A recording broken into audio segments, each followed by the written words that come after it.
Imagine sitting in a quiet room. No noise, no notifications, no one to impress. Just you, your thoughts, and the silence. For some, that sounds like peace. For others, it feels like a trap. But here's the truth. If silence makes you nervous, it means you haven't met yourself yet. Most people can't be alone without reaching for something. Music, a screen, a distraction. Not because they enjoy it, but because they're running from stillness, from self-reflection, from that deep, honest voice inside that only speaks when everything else is quiet. But here's the power you didn't know you had. When you learn to be alone, truly alone, you stop being afraid of life. You stop being afraid of people leaving, of opinions changing, of moments when no one claps.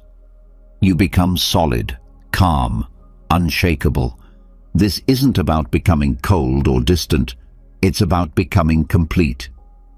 Today, you're going to discover 15 Stoic lessons that will show you how to use solitude as strength. These aren't just ideas. They are tools used by emperors, philosophers, and warriors to build a self that doesn't fall apart when left in silence. So, get ready, because after this video, your relationship with being alone will never be the same again.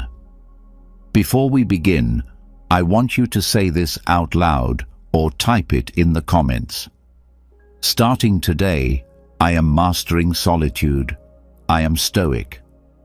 You're not just saying a phrase, you're building a mindset, one that doesn't flinch when left with nothing but your own thoughts, one that finds peace, power, and purpose in quiet. Write it, say it, believe it. Let's begin. Number 1. Cultivate the fortress within. Sit still. No music, no phone, no people, just silence. How does it feel?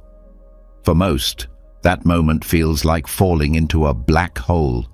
They get restless, anxious, even scared. Why? Because they never built anything inside. No structure, no grounding, no inner strength.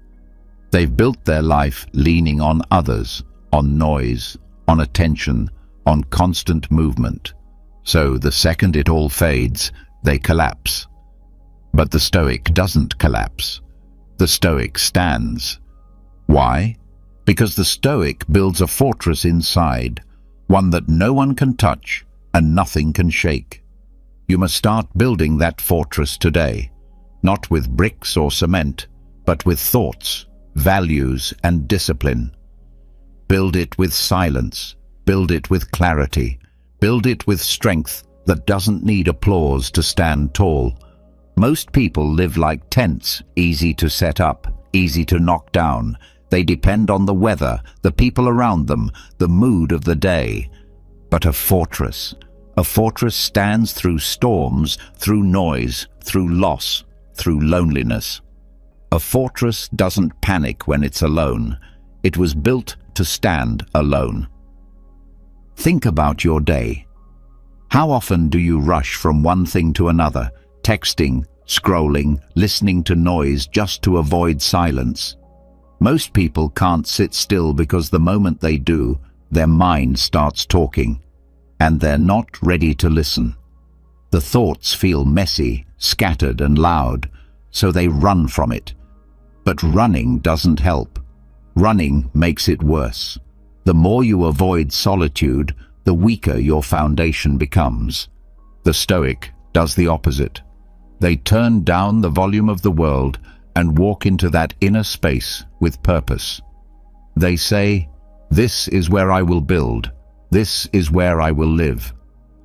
Start by spending just 10 minutes a day with yourself. No distractions, just sit. It will feel uncomfortable at first. It's supposed to. But that's the point. You're training your mind to stop needing outside stimulation. You're showing yourself that silence is not empty. It's full of answers. During those 10 minutes, breathe, observe, Let your mind settle. And when thoughts arise, don't run. Look at them. Are they helpful? Are they true? Are they even yours? This is how you build awareness. This is how you start placing the first stones in that fortress. Next, write. Not for social media, not to impress anyone, just for you. Write what you believe in. Write what you want to stand for. What values do you choose, even when no one is watching? What kind of life are you committed to living, even if you're the only one clapping? Because here's the hard truth. If your confidence only exists when someone's watching, it's not confidence, it's theater. And theater crumbles when the crowd leaves. But a fortress, it stands tall even when no one visits. Marcus Aurelius ruled the Roman Empire. He had power, advisors, armies. Yet every morning he turned inward. He wrote in his journal, reminding himself who he wanted to be. He wasn't writing for likes or approval. He was building, quietly, brick by brick, principle by principle, alone, but never weak. You have the same chance. You don't need a crowd. You don't need applause. You need structure inside your mind. You need rules you live by, even when no one's around to enforce them. That's what makes you strong. That's what makes you a fortress. So next time you feel lonely, don't ask, who can distract me? Ask instead, what have I built inside? If the answer is nothing, start building. If the answer is chaos, start cleaning. If the answer is fear, face it. Because one day, the noise will stop.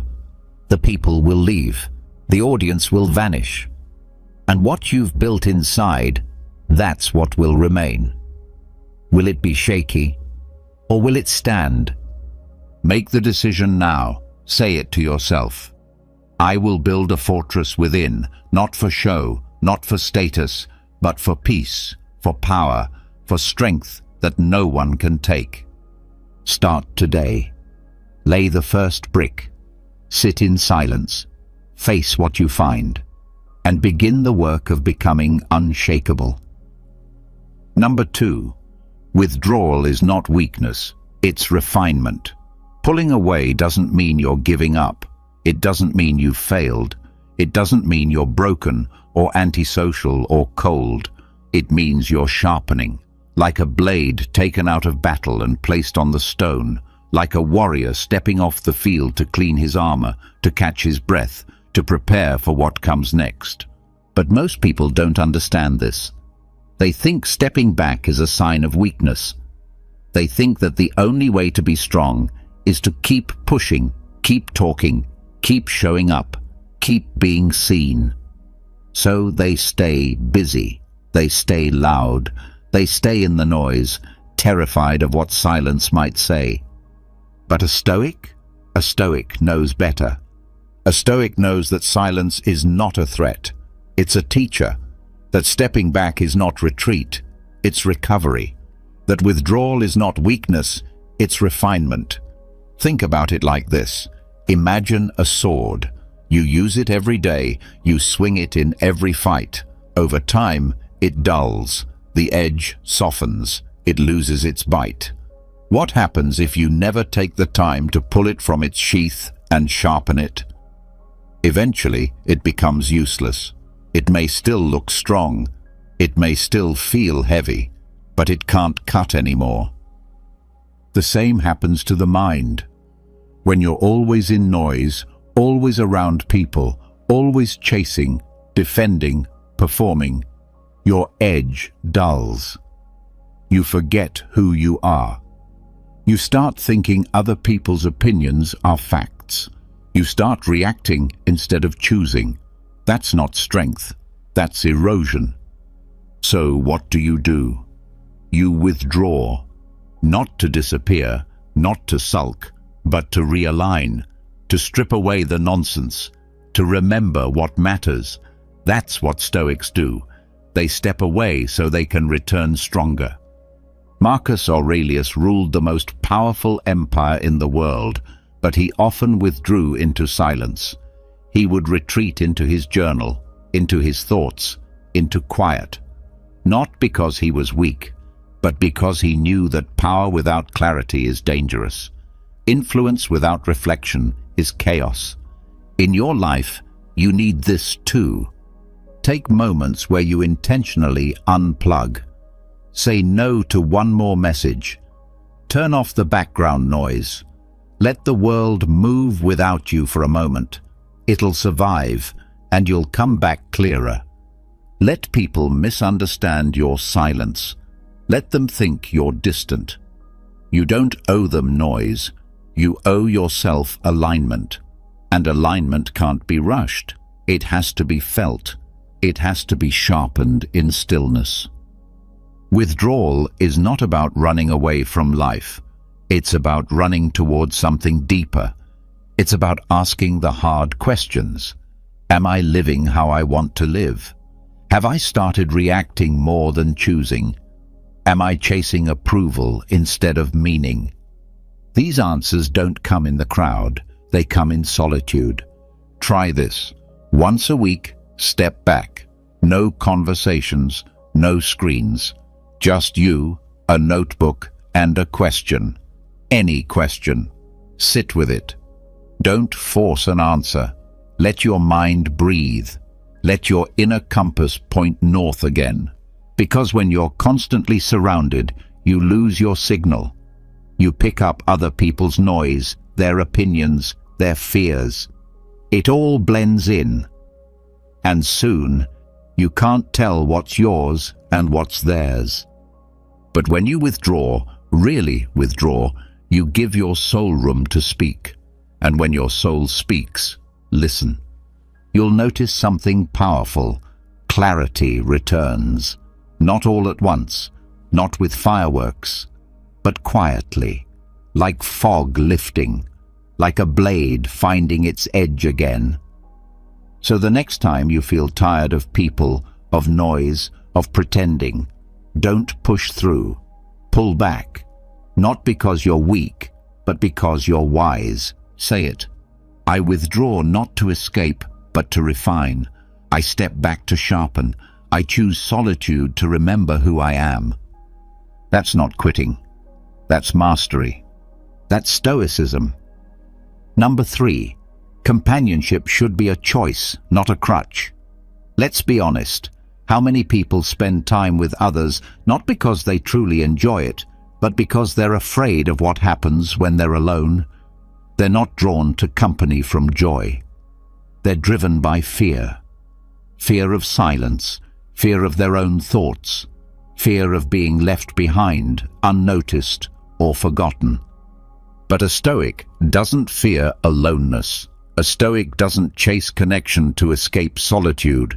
They connect because they are whole already, not because they're trying to feel whole. There's a big difference. Most people use companionship like a crutch. They lean on others because they don't know how to walk on their own. They constantly check their phone, not because they have something important to say, but because they can't stand the quiet. They jump into relationships not from love, but from loneliness.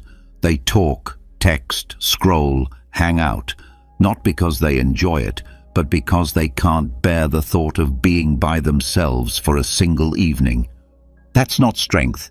That's dependency. But the Stoic flips the script. The Stoic learns how to stand before they ever reach for a hand. They learn how to walk alone, so that if they choose to walk with someone, it's because they want to, not because they have to. And that changes everything. When you no longer need others to feel okay, you show up differently. Your energy shifts. You stop seeking to be filled. You start showing up already full. You don't need their attention to feel seen. You don't need their praise to feel valuable. You don't need their company to feel alive. You simply enjoy them. That's it. Love, in this state, becomes pure. It's not hunger, it's generosity. It's not complete me, it's share this moment with me. And that shift, right there, is the foundation of Stoic companionship. So, how do you get there? Start by spending time with yourself on purpose. Take a walk without music. Sit in a cafe without checking your phone. Cook dinner just for you. Learn to enjoy your own presence. At first, it might feel strange, awkward, even painful, but that's the withdrawal talking. That's the discomfort of breaking the addiction to constant company. Push through it. On the other side is freedom. Ask yourself, do I enjoy my own company? If not, why should anyone else? This isn't self-criticism, it's self-inquiry. Because the truth is, the more you learn to enjoy yourself, the less pressure you place on others to entertain you, save you, complete you, or fix you. Friendship then becomes a bonus, not a need. You stop clinging. You stop panicking when someone pulls away. You stop measuring your worth by how many messages you got today. You start choosing relationships from peace, not panic. Marcus Aurelius once reminded himself, "Be like the rocky cliff against which the waves continually crash, but it stands firm." That's how a Stoic loves. They stand firm. Whether people come or go, whether the room is full or empty, whether the text gets answered or not, the Stoic stays centered. They don't chase, they don't beg, they don't crumble. And ironically, that kind of self-possession is magnetic. People are drawn to those who don't need them. There's something calming about being around someone who doesn't pull at your energy, who can sit in silence without making it awkward, who can enjoy you but doesn't depend on you. That's who you become when you turn companionship from a crutch into a choice. So repeat this to yourself. I do not seek people to escape myself. I do not chase company out of fear. I enjoy others, but I do not need them to feel whole. My peace is mine. My strength is internal. I walk with others only when I've already learned how to walk alone. This isn't isolation. This is freedom. This is Stoicism. Number 4. The crowd is loud, but rarely correct. Listen to the noise, the endless noise. Everyone has an opinion. Everyone wants to be seen. Everyone's talking about what to wear, how to think, what to chase, who to follow, what success means, what failure looks like. But ask yourself this, in all that noise, where is the truth? Because the truth is rarely shouted. It's usually quiet. It's hidden. It's found not in crowds, but in silence. Most people don't seek truth. They seek comfort. They follow what's popular, what's trending, what's easy to agree with. Why? Because standing alone is hard. It takes courage to step away from the group, to think for yourself, to live by your own values, even if no one claps for them. But that's what the Stoic does. The Stoic trains themselves to be alone, not just physically, but mentally. To not rely on the crowd for confidence, to not need the noise for direction. You must learn to do the same. The crowd is tempting. It gives you a sense of belonging. It gives you distractions. It gives you a script to follow. But the problem is, the crowd often moves in the wrong direction. It chases pleasure, not purpose. It loves comfort more than character. It rewards performance more than principle. So if you follow it blindly, you'll lose yourself quietly. That's why the Stoic trains solitude like a muscle. They don't just avoid the crowd, they build strength away from it. Because they know clarity doesn't come from more voices, it comes from fewer, and often the only voice you need to hear is your own. But here's the tricky part. Most people don't know how to listen to their own mind. They've filled it with too much of the outside world, too many opinions, too many comparisons, too many shoulds and musts. So when they finally sit in silence, it feels scary. It feels empty. They mistake stillness for loneliness. But being alone is not the same as being lonely. Loneliness is a hunger for connection. Solitude is peace with self. The lonely person can stand in a crowd and still feel unseen, still feel hollow, still feel lost. Because being surrounded doesn't guarantee connection. And being alone doesn't mean something's wrong. A Stoic understands this. They make peace with their mind. They train it, organize it, clear out the clutter. So when they are alone, they don't panic. They reflect, they rest, they rebuild. Try this. When the world is loud, don't match its volume. Lower yours. Step back. Ask, is this noise helping me grow, or is it distracting me? If it's distraction, let it go. Not everything loud deserves your attention. Build a moment into your day where you disconnect from the crowd. No news, no social media, no groupthink. Just you, your breath, and your thoughts. Let your mind stretch. Let it breathe. Ask yourself, what do I actually believe? What do I want from this life? What am I pretending to care about just because others do? These are hard questions, but silence helps you answer them. And once you start answering them honestly, you become someone the crowd can't confuse anymore. Marcus Aurelius led millions, yet he never lost his stillness. Because his mind wasn't ruled by the crowd, it was trained in solitude. He said, "The tranquility that comes when you stop caring what they say, or think, or do, only what you do." So say this to yourself, I do not follow noise. I do not depend on the crowd. I train my solitude. I find peace with myself. I choose truth over popularity. And I am never lonely when I walk with clarity. Because in the end, the loudest voices often carry the smallest truths. But the one who has made peace with their mind, that one speaks quietly and walks powerfully. That's the Stoic way. Number 5, stillness is a mirror. Face what appears. Be honest.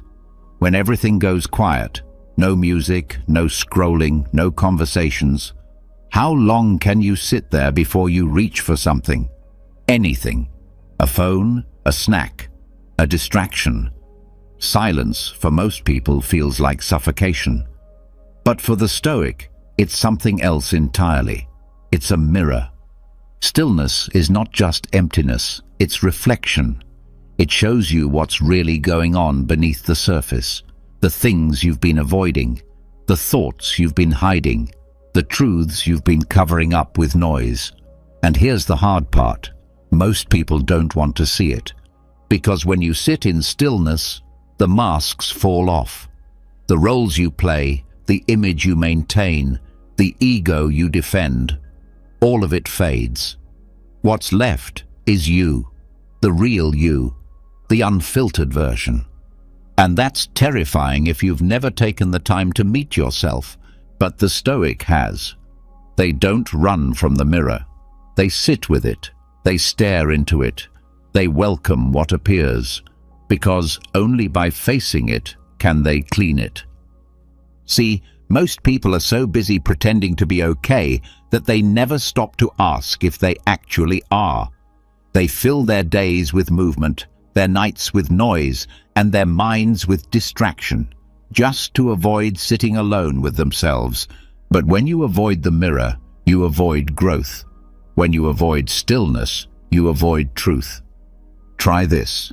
Take 10 minutes. No phone, no background noise. Just sit. Don't try to meditate. Don't try to do it right. Just sit. Breathe. and notice what comes up. You might hear a voice say, "I feel behind," or "I'm afraid I'm not good enough," or "I don't know what I'm doing anymore." And in that moment, you'll want to run, to turn on music, to check a notification, to distract yourself. But don't. Stay, because that's the mirror doing its job. That's the truth rising to the surface, and only when it rises can it be cleaned.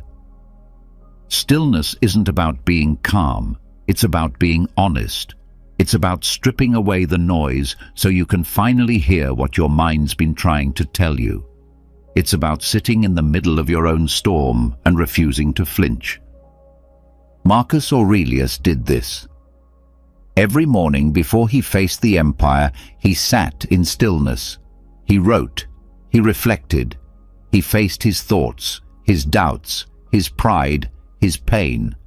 He didn't hide from them. He cleaned them. He sharpened his soul by staring into the mirror of silence until clarity appeared. You must do the same. Stillness is not punishment. It is a gift. It's the quiet room where wisdom lives, but you must be brave enough to walk in. So ask yourself, what comes up when I sit alone? What am I afraid to see? What am I pretending not to know? Because here's the truth. The parts of you that make you uncomfortable, those are the parts that need your attention. Not your shame, not your fear, your attention. The Stoic doesn't judge what they see in the mirror. They simply see it and begin to clean. Thought by thought, pattern by pattern, reaction by reaction, until clarity replaces confusion, until peace replaces panic. So the next time stillness finds you, don't rush past it. Don't fill it with sound. Don't scroll it away. Sit in it. Let it show you what needs to be seen. And then face it like a warrior. Say this: I will not fear silence. I will not run from my reflection. I will sit. I will look. I will face whatever appears. And I will clean the mirror of my mind until what remains is clear, steady, and true. That is the work of the Stoic, not to avoid themselves, but to meet themselves fully, in stillness, in truth, in power. Number 6. Your mind is a room. Furnish it with strength. Close your eyes for a second and picture your mind as a room. What does it look like? Is it calm, clean, and solid, or messy, loud, and unstable? For many, it's a room filled with clutter, regrets in one corner, anxiety stacked in boxes, distractions buzzing around like flies, and silence hanging in the air like something to be feared. But the Stoic sees this room differently. The Stoic understands that the mind is not just a place where thoughts happen, it's where life happens. And just like any room, it needs to be built, arranged, and cared for. If you leave it unattended, it decays. If you fill it with junk, it becomes unlivable. But if you furnish it with reason, virtue, and discipline, it becomes a cathedral. Here's the truth. Being alone reveals the state of your inner room. If silence feels like a threat, it's not because something's wrong with silence. It's because something's been neglected inside you. Solitude doesn't create panic. It just exposes it. It turns off the external volume and lets you hear what's really echoing inside. And that's exactly why most people avoid it. Because when the noise fades, they realize they never made their mind a home. They made it a storage unit. But the Stoic builds a temple in there. They furnish it carefully, thought by thought, habit by habit. They ask, is this belief useful? Does this emotion serve me? Is this fear true or just familiar? And every time they ask those questions, they remove what doesn't belong. They clear out the drama. They throw away the need for constant approval. They sweep up the broken pieces of old stories they no longer believe in, and in its place, they add strength. Discipline becomes the chair they sit in. Gratitude becomes the window that lets in light. Logic becomes the walls that keep storms out. And virtue becomes the foundation, the floor they walk on every day.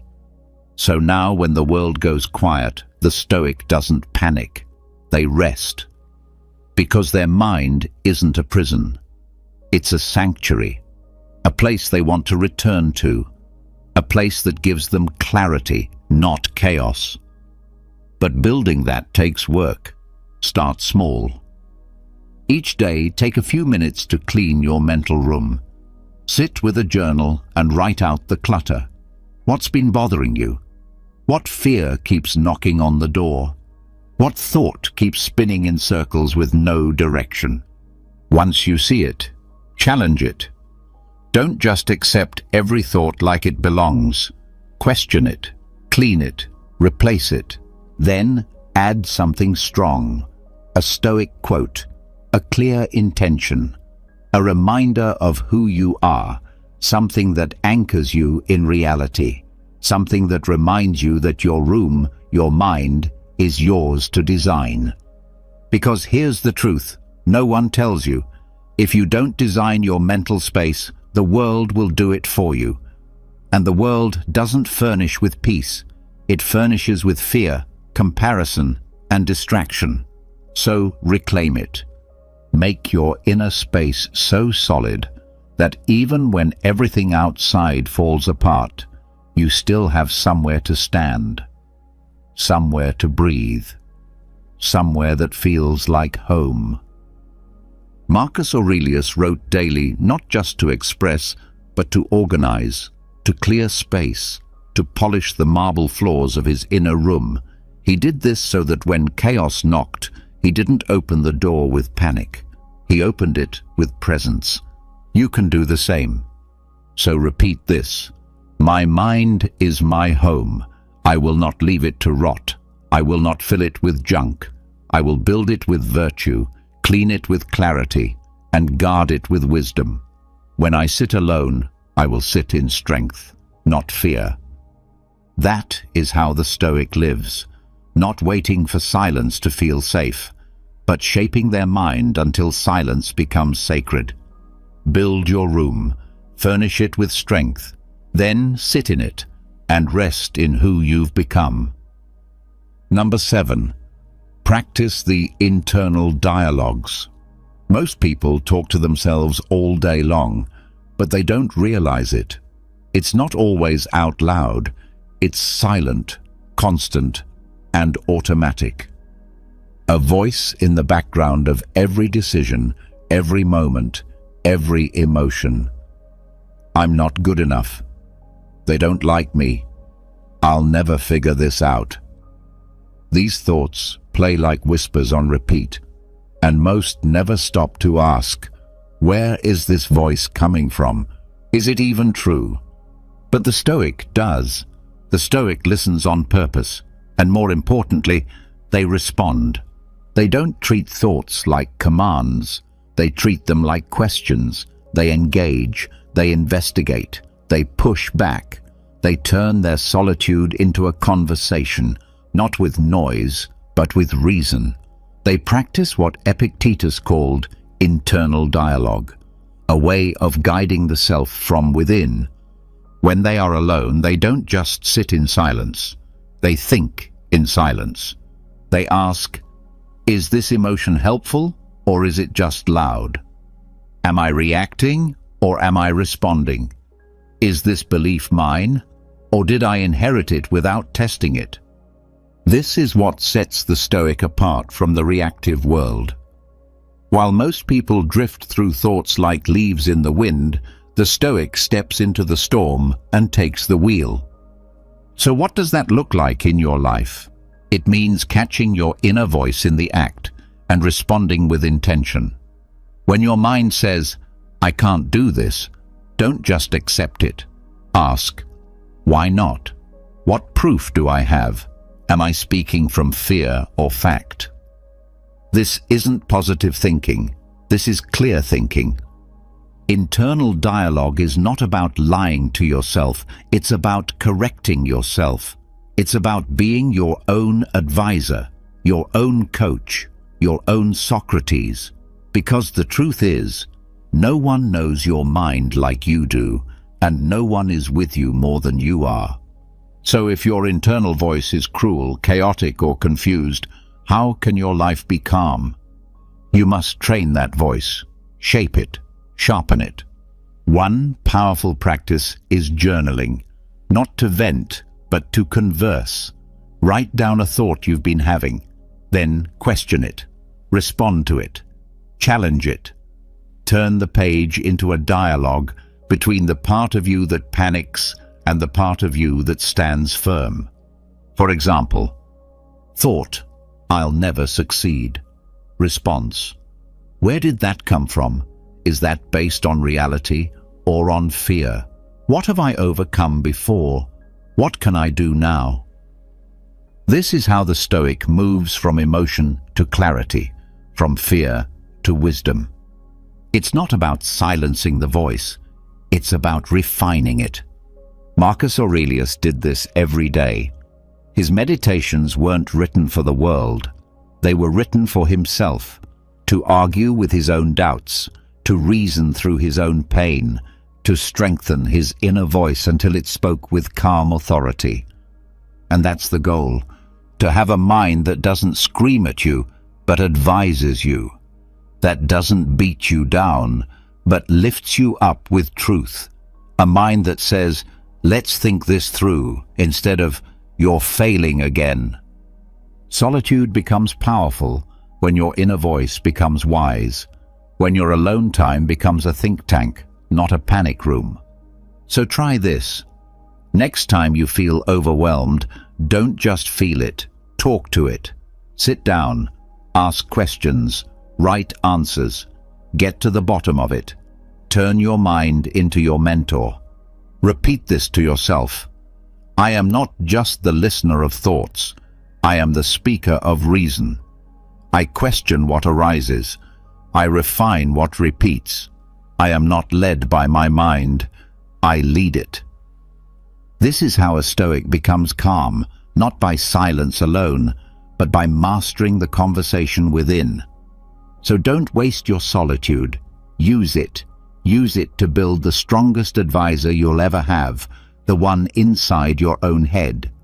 Number 8. Admire the ones who walk alone without flinching. Watch closely.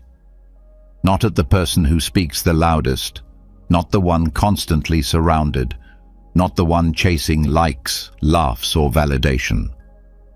Watch the quiet one, the one who walks into the room calmly, unbothered, with no need to prove, perform, or please. That's the strong one. That's the Stoic. Marcus Aurelius, Emperor of Rome, saw this clearly. Despite all the attention, all the people, all the power, he admired most those who could be alone and not shrink. Those who didn't need a stage, who didn't panic in silence, who didn't run to distraction every time the world got quiet. He saw strength not in noise, but in self-containment. And you should too, because in today's world, it's rare. Everyone is connected, digitally, socially, endlessly. But deep down, most people are terrified of being alone. Not just physically, but mentally. They don't know what to do without something to scroll, someone to talk to, or something to distract them. So they seek entertainment. They chase approval. They drown in stimulation. But here's the truth. If a person can't be alone, their peace is borrowed, and anything borrowed can be taken. That's not power. That's dependency. A Stoic chooses a different path. They train to walk alone, not out of bitterness or pride, but out of strength. They learn to stand in silence and not flinch, to sit with their own thoughts and not be consumed, to face their own reflection and not look away. Why? Because they've built something inside. And once you have that, you stop needing the world to fill the space. You become the space. This doesn't mean cutting everyone off. It doesn't mean being cold or distant. It means learning to carry your own energy, to not drain others, to not depend on constant reassurance or stimulation to feel okay. It means developing a peace that is yours, fully, quietly, and unshakably.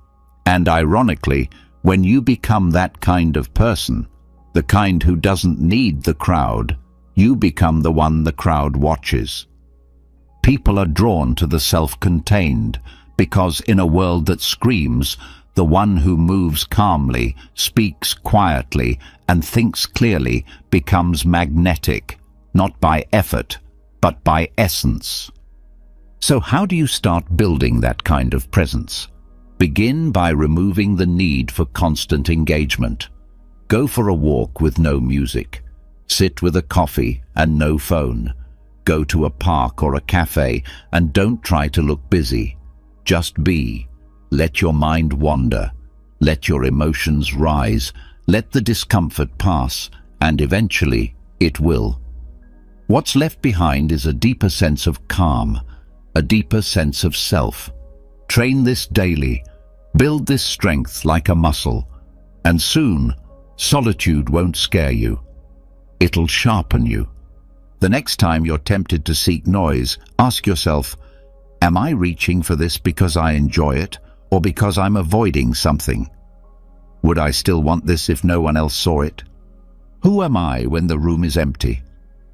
These questions strip away the illusions. They bring you back to your core, and if your core is stable, then no storm can shake you. So say this: I admire not the loudest, but the calmest, not the one surrounded, but the one self-contained. I build a presence that needs no audience. I walk alone, not because I have to, but because I can. Admire the ones who walk alone, then become one. Because when you no longer flinch in silence, when you no longer chase the crowd, when you have everything you need inside, that's when you become unshakable. That's when you become stoic. Number 9. Rehearse isolation before life imposes it. One day, life will take something from you. It may be comfort, it may be company, it may be the people you thought would never leave. And when it happens, because it will, most will panic, most will fall, most will ask, why me? But the Stoic won't be surprised. They've been here before. They've trained for this. Because a Stoic doesn't wait for life to strip things away before preparing. They rehearse isolation in advance. They fast from comfort. They detach from noise. They spend time alone, not because they have to, but because they know one day they will. And when that day comes, they're ready. See, most people treat solitude like punishment. They only face it when life forces them to. A breakup, a loss, a betrayal. A moment when the phone stops buzzing and the room suddenly feels too quiet. In those moments, people crumble, not because they're weak, but because they never practiced being alone. But Stoics do, intentionally, voluntarily, like fasting, not from food, but from attention, from connection, from dependence. Why? Because training in peace prepares you for chaos. Practicing solitude when you don't need it builds strength for when you do. Think about it like this. If you only train when the battle begins, you're already behind. But if you've trained every day in silence, in stillness, in solitude, then when life brings the storm, your foundation holds. This is the Stoic mindset. Anticipate hardship. Prepare the soul. Don't fear loneliness. Master it. So how do you rehearse isolation? Start small. Take one day a week where you don't reach out to anyone unless it's essential. No texting to avoid boredom, no scrolling to feel connected. Just sit with your day as it is. You'll notice how often your hand reaches for distractions. That's your dependency showing. Let it rise, then resist it. You're not punishing yourself, you're training yourself. Or try this. Take a people fast. Choose a few hours or even a full day where you don't engage socially, not to sulk, but to strengthen. Use the time to reflect, to write, to read, to observe your thoughts, to remember that your worth doesn't come from interaction, but from identity. Marcus Aurelius called this preparing the mind for fortune's reversals. He knew that wealth could be lost, people could die, positions could change, and the only safety was the mind you built in advance. The same applies to you. If you depend on others to feel stable, what happens when they're gone? If your peace depends on routine, what happens when life disrupts it? If your strength depends on being supported, what happens when no one shows up? A Stoic answers with preparation. They rehearse the worst, not to suffer, but to reduce its power. They walk through imagined loss so they can handle real loss. They face solitude by choice, so it doesn't break them by force. This is not pessimism, it's wisdom. So say this: I will not wait for life to shake me before I prepare. I will train now, in silence, in solitude, in simplicity. I will fast from comfort to build resilience. I will rehearse isolation, not to avoid connection, but to master myself. Because when life takes away what you thought you couldn't live without, what remains will be your training, your strength, your soul. And if that soul has been built in solitude, refined in stillness, and shaped by practice, then nothing life strips away can weaken you. That's not just survival, that's Stoicism. Number 10. Remove the default need for validation. Here's the uncomfortable truth. Most people don't want to be alone because they're addicted to being seen.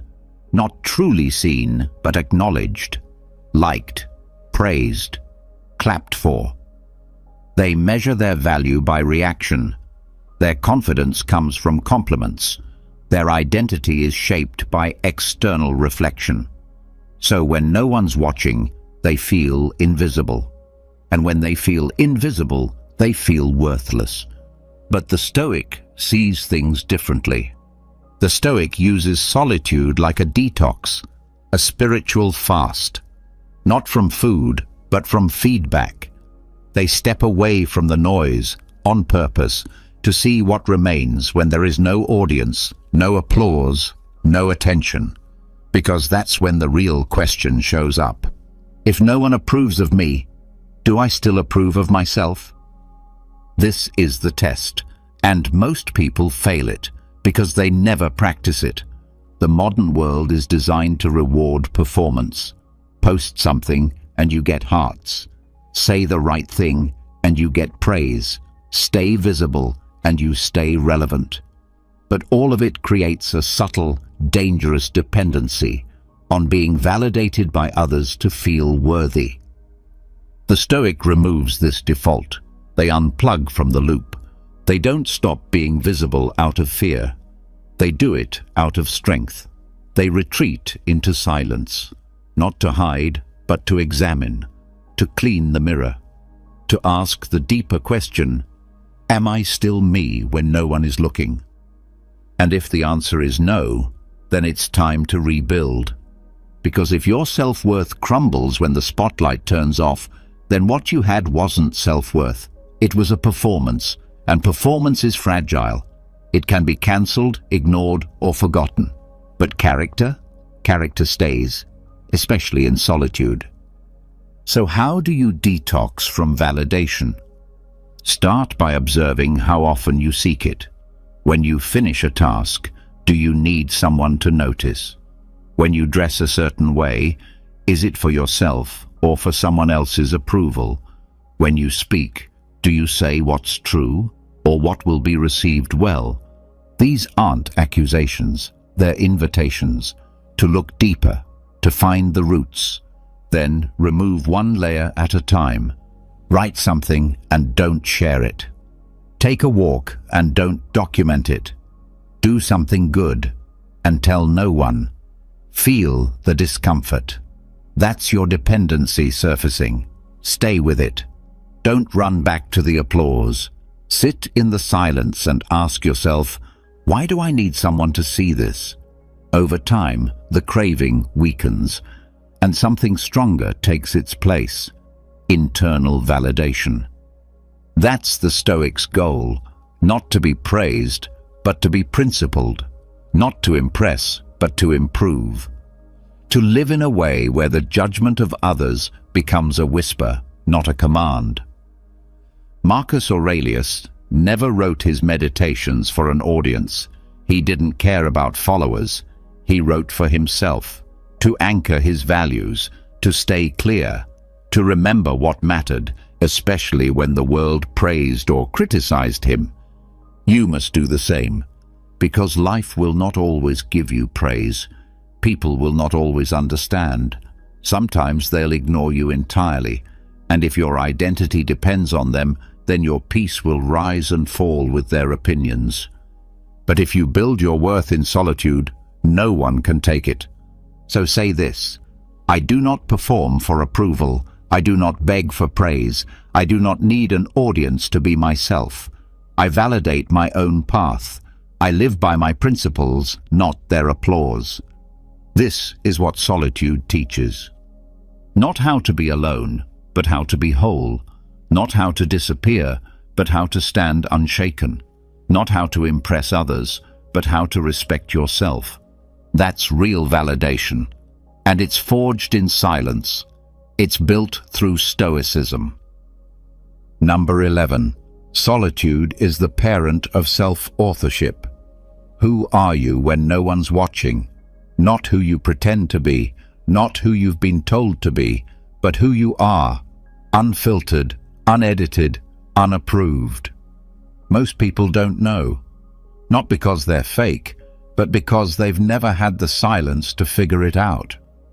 The world makes it hard to write your own script. There's always an audience, always someone to impress, always a standard to meet. And so, without realizing it, most people become editors, not authors. They adjust their behavior to fit the room. They adjust their words to please the group. They shrink or stretch themselves to match the mold. But a Stoic breaks the pattern. A Stoic steps into solitude not just to escape noise, but to finally stop editing, to start writing from the soul, not the script handed to them by the world. This is what self-authorship means: to define yourself from the inside out, to stop asking, "Who should I be?" and start asking, "Who do I choose to be?" And that question, that decision, only happens in silence. When you're alone, truly alone, something strange happens. You start hearing a voice that's not shaped by pressure, not filtered by fear, not dressed up for approval. It's quieter, yes, but it's yours. And once you hear it, you can't unhear it. You start recognizing which parts of your life are real and which parts were just roles. So you start rewriting. You drop habits that were just for show. You stop saying things just because they sound smart. You stop doing things just because someone else said that's how life works. You start peeling off the layers that don't belong, and under them you find something rare: you. But it doesn't happen in public. It doesn't happen in performance. It happens in solitude. That's why the Stoic values time alone, not as isolation, but as revelation. They know identity formed in noise is fragile, but identity formed in stillness becomes solid, unshakable, authored. This doesn't mean you reject everyone. It means you stop letting everyone else hold the pen. It means you pick up the pen yourself and write a story that actually reflects your values, your principles, your truth. Try this. Spend time each week without outside input. No scrolling, no feedback, no likes. Just sit and ask yourself, what do I want to stand for? What do I believe in when no one is telling me what to believe? What have I been pretending to enjoy just to fit in? Then write. Not for anyone else, just for you. Page by page, sentence by sentence. You are creating the blueprint for a life that's real, not borrowed. Marcus Aurelius did this. His journal wasn't for the empire, it was for the emperor. A space where he reminded himself of who he was, not who others needed him to be. He used solitude to return to his essence, to write and rewrite his role in the world, based not on reaction, but on reflection. You can do the same. So say this: I am no longer an actor in someone else's script. I do not edit my identity to match the room. I author my values in solitude. I decide who I am, and I write it in silence. That's what solitude gives you.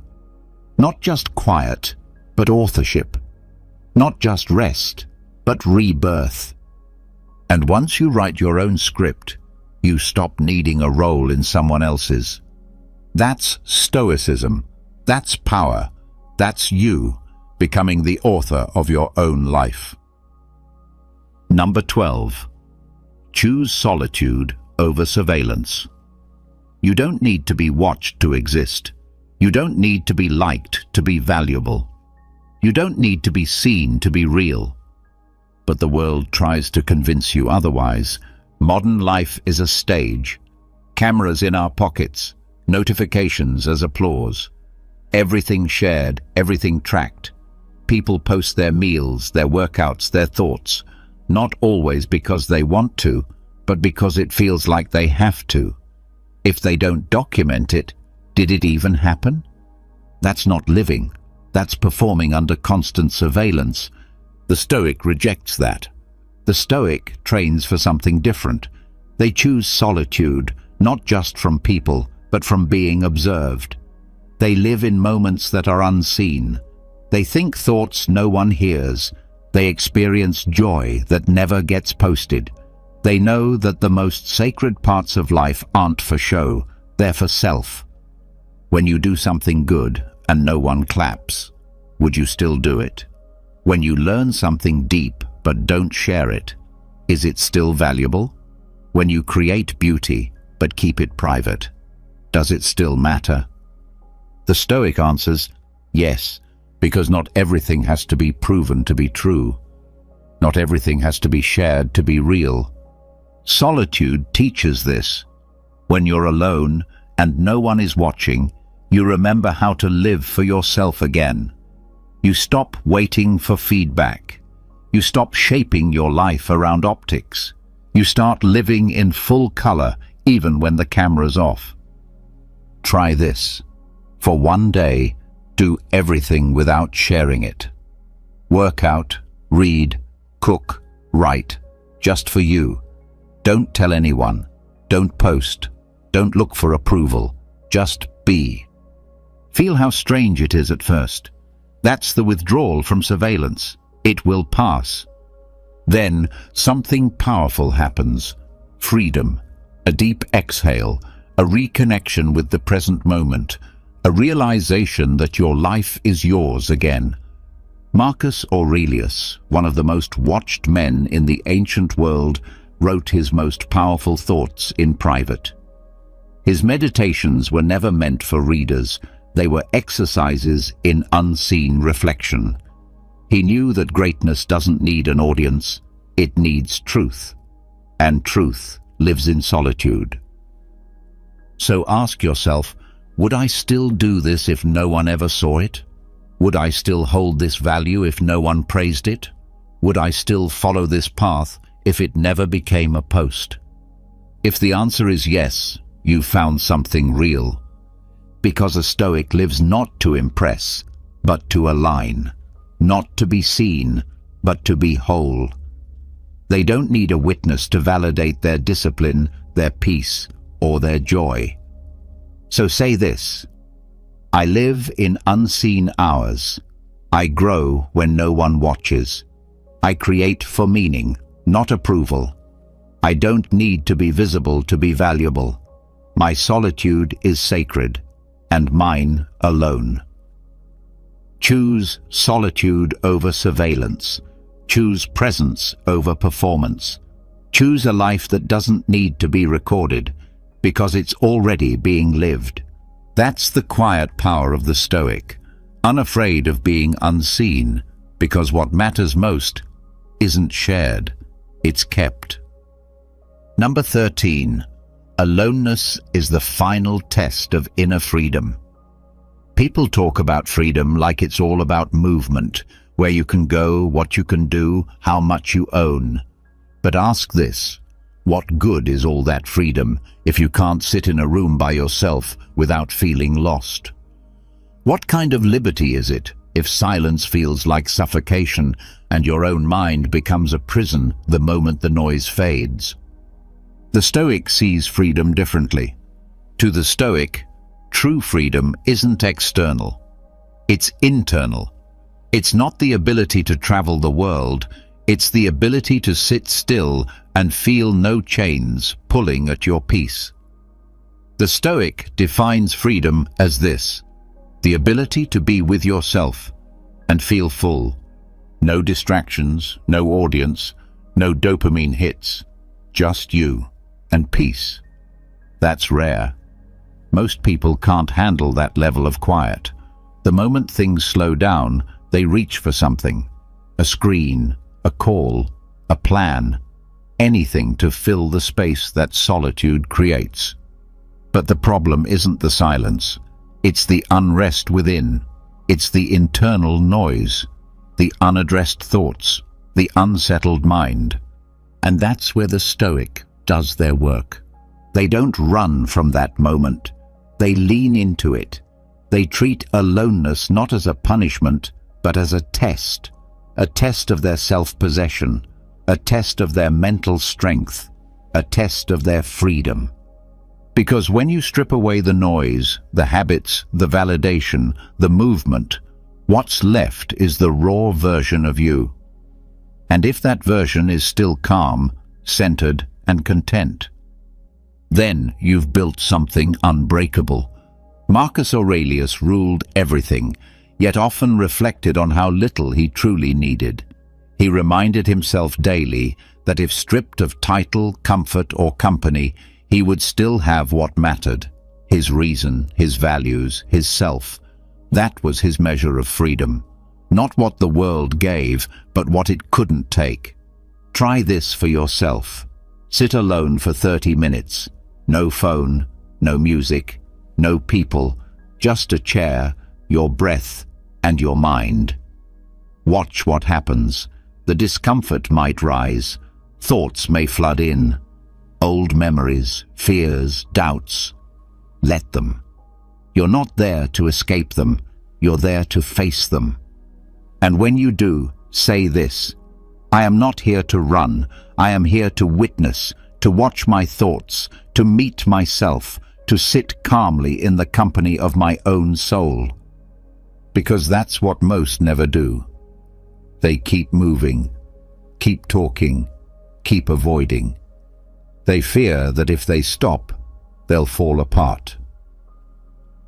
But the Stoic stops and stands still, and in that stillness they find their strength. This is inner freedom, when no one else is around to lift you and you rise anyway, when nothing outside is exciting and yet you feel fulfilled, when there's no audience to applaud but you act with integrity all the same. Freedom isn't granted by society. It's earned in solitude. So ask yourself, can I sit with myself and feel whole? Can I be my own peace, my own joy, my own anchor? If the world paused tomorrow, would I still stand? If yes, you are free. If not, it's time to begin the training, to strip away the noise, face your mind, and build the kind of peace that no storm, no silence, and no solitude can shake. Say it with clarity. I am no longer afraid of being alone. I welcome the silence. I do not need escape. I need presence. And in this moment, I reclaim my freedom, not by movement, but by mastery of self. Because once you pass the test of being alone and not flinching, you have passed the rarest test of all. The test of true inner liberation, the test only the Stoic dares to take. Number 14. Detachment isn't coldness, it's composure. People often misunderstand detachment. They think it means shutting down, becoming cold, pushing people away, or living without feeling. But that's not detachment. That's avoidance. That's emotional numbness, pretending to be strength. True Stoic detachment isn't about closing the heart. It's about guarding it without locking it away. The Stoic doesn't feel less. They simply don't let feelings control them. Because here's the truth. When your peace depends on others, how they treat you, how they respond to you, whether they stay or leave, you are always on emotional thin ice. One wrong word, one missed message, one bad mood from someone else, and your whole day collapses. That's not strength. That's emotional outsourcing. The Stoic chooses something deeper, something quieter, something more powerful. They choose sovereignty, and sovereignty begins in solitude. It's in the stillness, in the aloneness, that the Stoic learns the secret. You can generate your own peace. You can create your own emotional climate. You don't need someone else to bring you warmth, approval, or reassurance. You can build that from within. You can light your own fire. And once you learn how to do that, you become untouchable. Not because you've stopped caring, but because you've stopped depending. This is the real meaning of detachment. It's not the absence of love. It's the absence of need. It's not about closing your heart. It's about opening it without handing someone else the keys to your peace. And the only place that lesson is learned is alone. When you spend time in solitude, you start to see it clearly. How often your mood rises and falls based on others. How often you chase connection to feel worthy. How often you give away your energy, hoping someone else will refill it. And then you stop. You stop begging for warmth and start building it. You stop waiting for peace and start practicing it. You stop reaching for others to stabilize you, and you become your own anchor. The Stoic becomes a self-contained sun, not in arrogance, not in isolation, but in quiet power. So how do you start? Take time alone, not just to be quiet, but to regulate. When the urge comes to text someone for comfort, sit instead. When you want to scroll for a dose of connection, breathe instead. When you feel a wave of insecurity rising, meet it, not with distraction, but with presence. Say to yourself, this feeling is mine. I don't need someone else to fix it. I don't need someone else to validate it. I can sit with it. I can hold it. I can release it. Practice this, and you'll begin to feel something rare, emotional independence. Not coldness, but composure. Because you'll know, deep in your bones, that you are not the weather. You are the sun, the source, the warmth. And when you enter relationships from that place, everything changes. You no longer cling. You no longer panic. You no longer break when someone pulls away. Because your peace wasn't borrowed, it was built. Marcus Aurelius once wrote, "A mind free from passions is a fortress." That's not the fortress of a cold man. It's the fortress of a composed one. a man who can love without need, give without depletion, stand without support. So say this: I am not cold, I am composed. I do not push people away. I simply do not hand them control of my inner world. I generate my own light. I keep my own rhythm. I am whole, not because I have everything, but because I am everything I need. That is detachment. Not distance, but balance. Not coldness, but inner fire. Not isolation, but strength without dependence. That is what the Stoic builds in solitude. And that is what makes them glow, no matter how dark the world gets. Number 15. Leave the crowd. Return with power. Solitude isn't a place you hide in forever. It's a place you go to transform. The Stoic knows this. They don't vanish into stillness to escape life. They go there to sharpen themselves, to rebuild their center, to return stronger.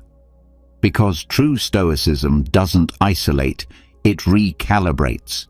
It doesn't retreat forever, it prepares. And when the Stoic returns, the difference is undeniable. They don't come back seeking validation. They don't need attention. They don't walk into the room hoping to be seen, heard, or liked. They carry something deeper, something quieter, something more powerful. It's presence, a presence shaped in silence, a stillness that speaks louder than noise, an energy that doesn't demand, but commands. Most people enter a room looking to absorb energy, to pull from the crowd, to find belonging by blending in. But the Stoic, they bring the energy, they bring the calm, they bring the clarity, because they spent time alone, not emptying themselves, but filling up. And when you've mastered solitude, you stop arriving as a question. You arrive as a statement. The crowd feels it, even if they don't understand it. There's something different about you. You don't react the way others do. You don't scramble for attention. You don't flinch under silence. You walk with stillness, not because you're shy, but because you no longer need the noise. That is power. But it only comes from the work done in solitude, the nights when you chose journaling over texting, the mornings when you sat in stillness instead of scrolling, the afternoons when you walked without headphones, letting your thoughts settle instead of running from them. All of that builds something invisible, but unmistakable.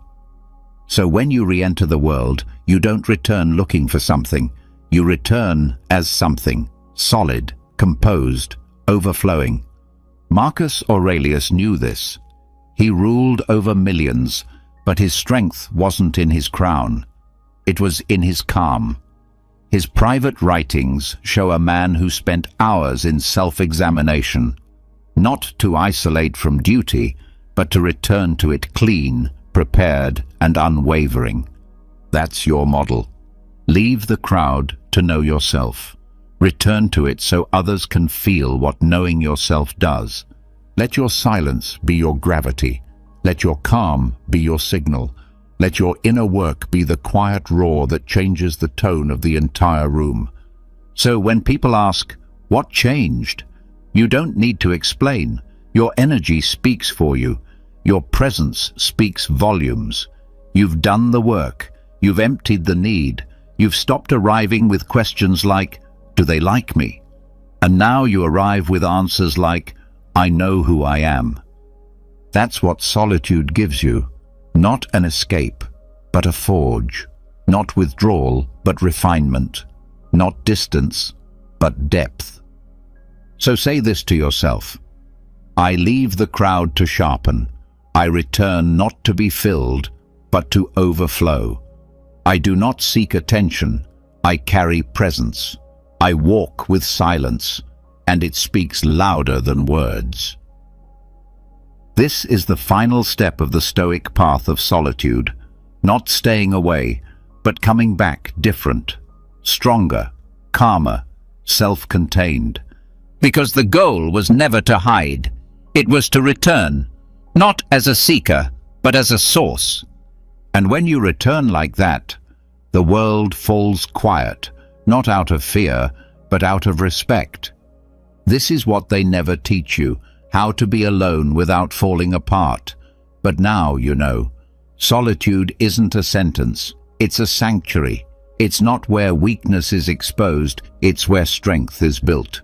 Every moment spent in silence, every time you chose stillness over noise, reflection over reaction, and presence over performance, you were forging something unshakable. You built your fortress.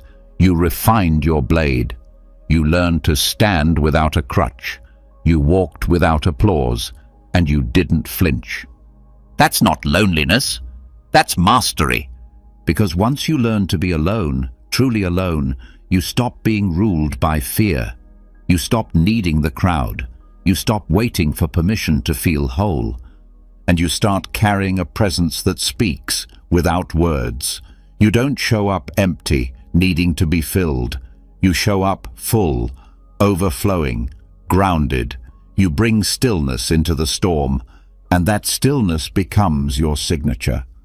So now ask yourself, not who will complete you, but what will you build within yourself now that you know how? If this spoke to something deep inside you, drop a comment below. I've stopped running from solitude. I've started building my strength. Let it be your commitment. Let it be your first brick in the fortress within. And have you ever felt like time is slipping away from you in the blink of an eye? But what if I told you it's not just time passing you by? What if some of your everyday routines, those habits you believe are harmless, are quietly chipping away at your youth and energy? Many of these so-called small habits are silently aging both your body and mind without your awareness. Yes, I'm referring to those overlooked details in your daily life that seem insignificant. You might think everything is under control, but in reality, they're gradually wearing you down. Stoic philosophy urges us to focus on what truly matters, to conserve our energy for the things that bring us inner peace. But let me ask you, are you really prioritizing the essentials in your life?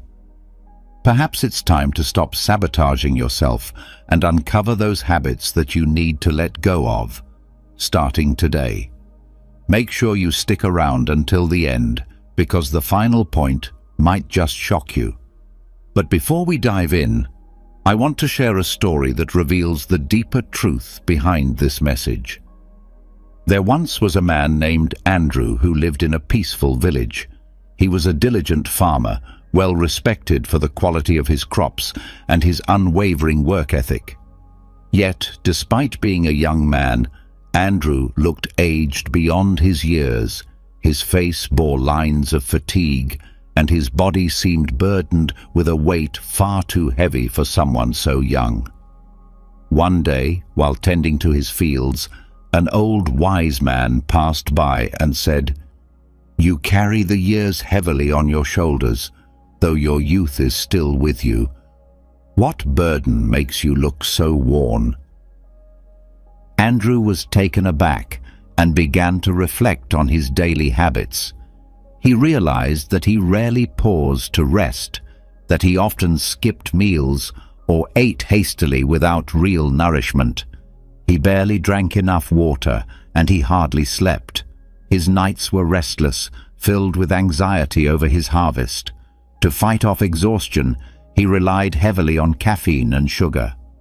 The old man listened and nodded thoughtfully. "Andrew," he said, "bad habits are like drops of water on a rock. They seem harmless, but over time they carve deep scars. Not sleeping well, neglecting your body, relying on stimulants that give quick energy but drain you in the long run, all these cause your body to age before its time." Curious and concerned, Andrew asked how he could change this. The old man responded, "Care for your body as you would your crops. Give it rest. Nourish it with what truly feeds it. Good habits, when cultivated, will restore your strength and bring vitality back into your life. From that day, Andrew made small but intentional changes. He began sleeping better, staying hydrated, and reducing his intake of stimulants. Gradually, people around him noticed the difference. His eyes sparkled again, his skin looked healthier, and his energy returned. He had learned a powerful truth. Those little habits we ignore can slowly drain the life from us, and if we're not mindful, we might wither without even noticing. Just as a plant needs consistent care to grow strong and vibrant, so too does our body need love, rest, and attention. The takeaway from Andrew's story is clear. What we perceive as minor, everyday routines might actually be silently exhausting us.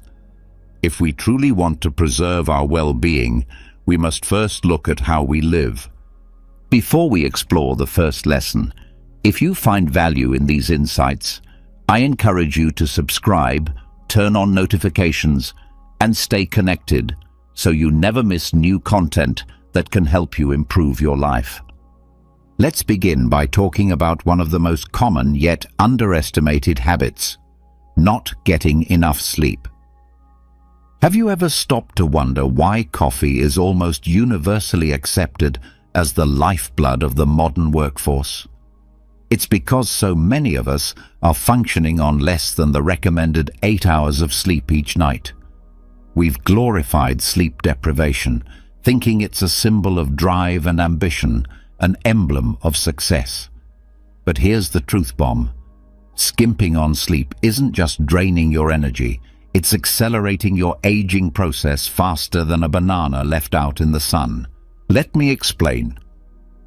When you sleep, your body enters repair mode. It's like a crew of miniature workers set to restore and upgrade everything that got worn down during the day. They patch up tissues, regenerate cells, and help you bounce back from stress. But if you cut that work shift short, don't be surprised when you wake up with new wrinkles, dark circles under your eyes, big enough to hide a kitten, and skin that looks like a deflated balloon. Sleep deprivation doesn't just make you feel groggy, it disrupts your circulation, leaving your cells undernourished. It's like throwing a party, but forgetting to invite enough guests. Everything feels off, and the results are chaotic. So how did we get here? Beyond the obvious love-hate relationship with your alarm clock, certain nighttime habits creep in like a silent cat, binge-watching shows until sunrise, constantly checking your phone for the next meme, or guzzling caffeine like you're preparing for an apocalypse. All of these habits combine into a perfect storm, a recipe called How to Become a Premature Zombie. So how do you reverse this trajectory? The answer is refreshingly simple. Establish a routine. Your body craves consistency, so try to go to bed and wake up at the same time every day. It doesn't have to be perfect. It's about giving yourself the grace to rest. Create a sleep-friendly environment. Embrace the darkness, draw the curtains, turn off the lights. Use earplugs or an eye mask if needed. Your bedroom should be a sanctuary of calm, not a three-ring circus. And don't forget that bright screen glaring back at you. Put your phone away at least an hour before bed. Trust me, the world will survive a few hours without your social media updates. Instead, wind down with a good book or a short meditation. Stoic philosophy reminds us to seek calm amid the storm, so bring that wisdom into your nights. You'll soon feel the difference, and next time you feel smug about pulling another all-nighter, remember your body is filing a complaint. You're fast-tracking the aging process. Care for yourself, because in this one precious life, there is no reset button. And if all else fails, remember this. True wisdom isn't measured in hours worked, but in the quality of your rest. Honor your need for sleep, and your body will reward you. Now let's move on to something just as impactful: daily stress. Have you ever felt like a circus performer juggling too many things at once? Your job, your family, your responsibilities. That's what stress feels like in modern life. It's become as normal as the scent of coffee in the morning or late-night phone notifications. But here's what most people don't realize. Stress doesn't just weigh on your mind. It etches itself into your skin, aging you faster than you think. Let's talk about stress hormones: cortisol, epinephrine, and adrenaline. These are the emergency responders in your body designed to help you in times of crisis. But like those friends who mean well but overstay their welcome, they become toxic if they hang around too long. While they help regulate blood pressure and immune response, excessive cortisol also breaks down your skin's elasticity, leaving your face looking tired and worn, like you haven't slept in a week. But don't worry, I'm not here to scare you. Daily stress doesn't just stem from big dramatic events. Often it's found in those subtle choices we make. Skipping your workout because the couch looks too inviting, eating a tub of ice cream every time something goes wrong. These are the sneaky habits that add up over time and take a toll on your body and mind. So, what's the antidote? You don't have to move to a mountaintop or live like a monk. The solution is simpler than you think: meditation. Yes, that practice we often associate with monks in robes or spiritual gurus. But in reality, meditation and mindfulness are completely accessible, and they don't require much time, money, or effort. Just a few minutes a day, imagine yourself sitting quietly in a peaceful corner of your home. It's like having a small oasis right in the middle of the daily chaos.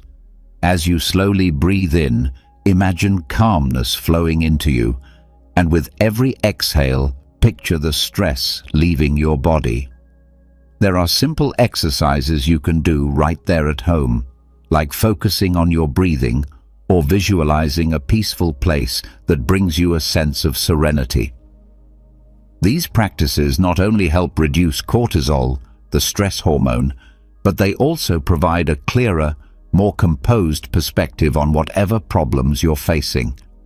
Who knows, maybe in that moment of clarity, you'll realize that ice cream isn't always the answer, and that a peaceful walk in the park might do more for your soul.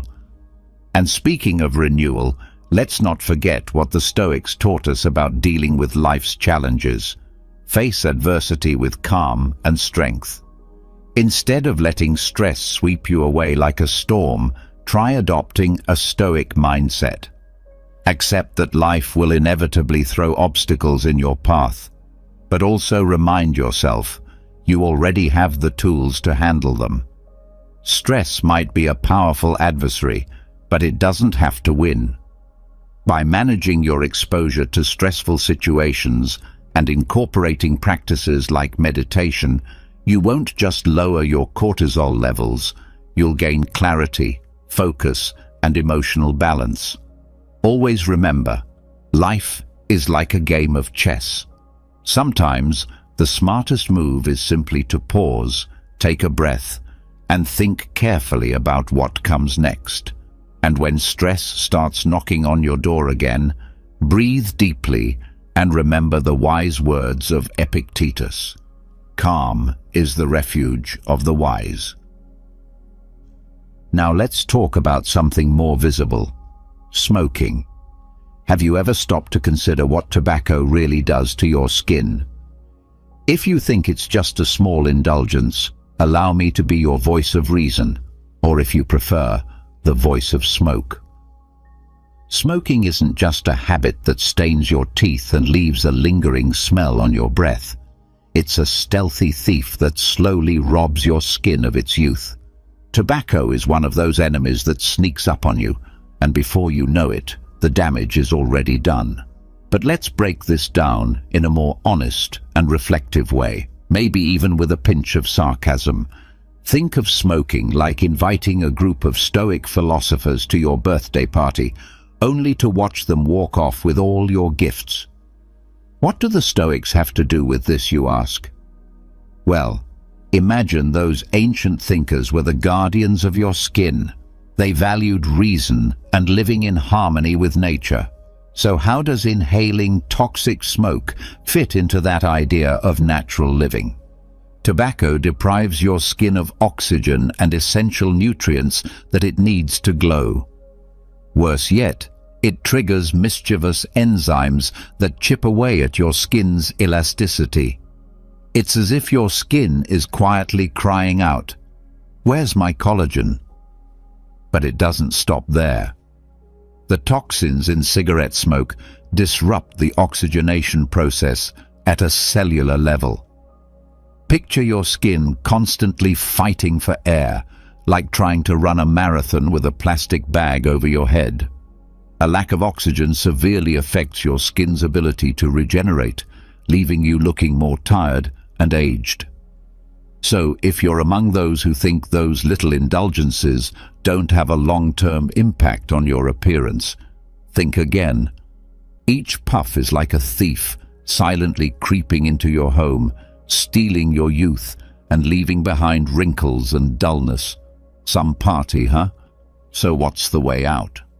Beyond considering a complete lifestyle change, quitting smoking is definitely a great place to start.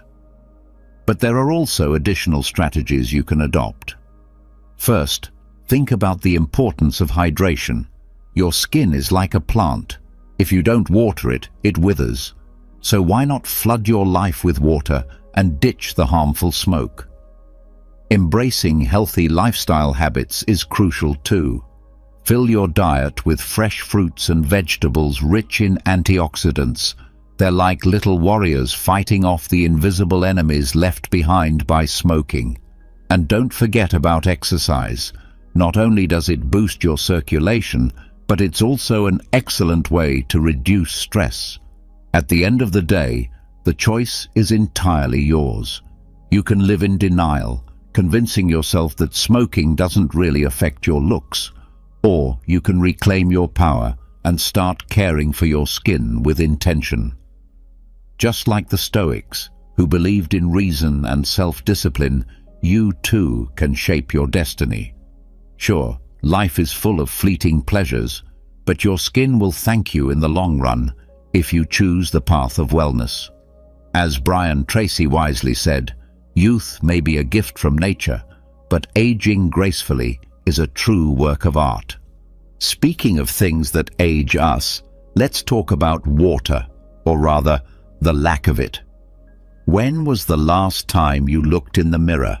If it's been a while, you might be in for a surprise that looks like something straight out of a horror flick. Yes, your skin might not be the vibrant, glowing masterpiece it once was. And why? Because you're probably not drinking enough water. Come on, let's be honest. Drinking a couple of liters of water a day isn't exactly climbing Everest. But somehow, in the hustle of modern life, it often feels like we don't even have time to fill a glass. And yet, hydration is about so much more than just quenching thirst. Think of your skin again as a plant. Water it well, and it blooms. Let it dry out, and it withers. When you neglect water, your skin becomes dull and rough. You're not just hurting your appearance, you're also building up toxins like a walking, talking landfill. According to experts, men should aim for around 2.5 liters of water a day. That's about 11 cups, like you're preparing for some hydration championship. Women need about 2 liters, or roughly 8 cups, to maintain balance. But let's be real. Most of us don't even come close to those numbers. Life gets in the way. Work, social media, the endless streaming of your favorite series, all these distractions leave us wandering through life dehydrated like a human desert. Fixing this isn't as hard as it sounds. Make hydration a habit. Carry a water bottle with you everywhere and think of it as your most loyal companion, always whispering, "Hey, don't forget about me." Tie your water intake to specific parts of your day. Drink a glass every time you sit down to work or after you complete a task. This way, hydration becomes a part of your rhythm, not just something you remember when your throat gets dry. If plain water feels dull, spice it up with a few slices of lemon, cucumber, or mint. Suddenly, your boring drink turns into something worthy of a high-end spa right in your kitchen. And yes, this is where Stoic philosophy makes another entrance. It may sound odd to bring up ancient thinkers in a conversation about water, but hear me out. The Stoics taught us to focus on what we can control and let go of what we cannot.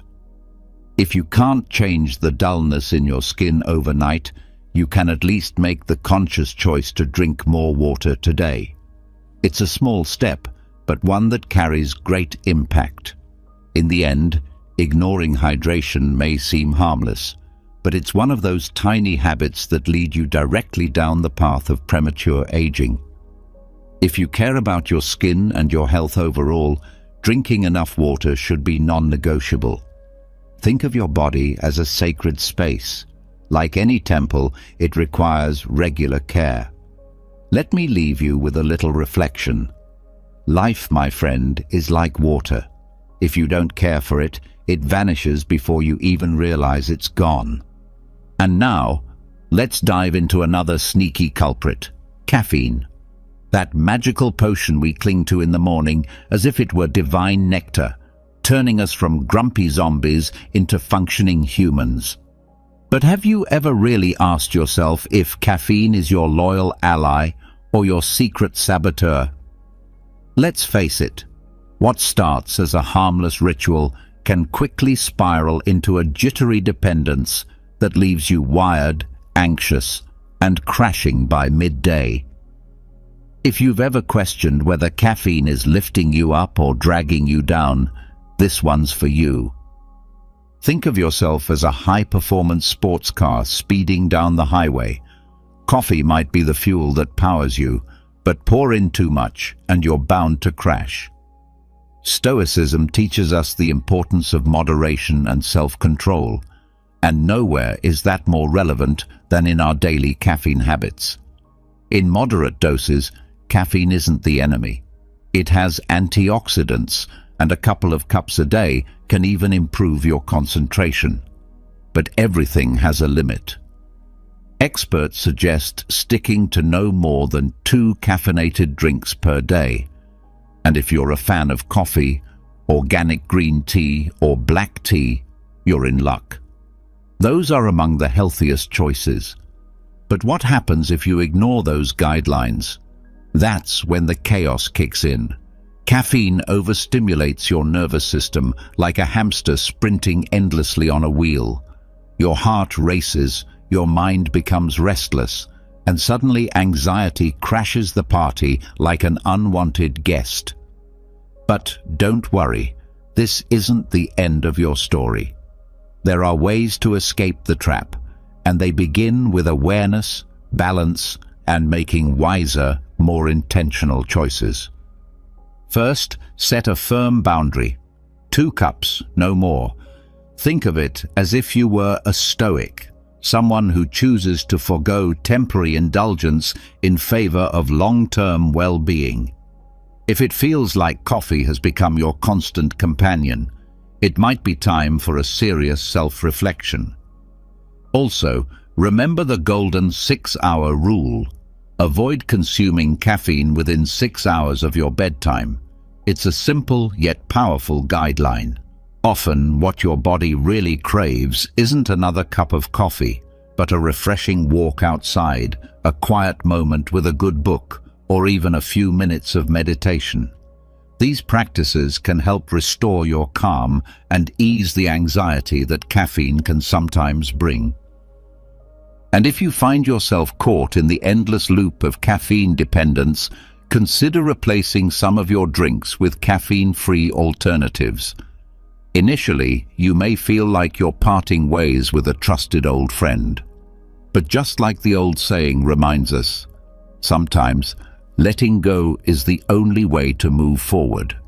Caffeine can be your ally or your downfall, depending on how wisely you choose to use it. Learning to consume it in moderation will allow you to enjoy its advantages without suffering the consequences. As the Stoics taught, balance is essential. So next time you're tempted to dive into a coffee binge, pause and consider your future self. Ask yourself if it's really worth the price.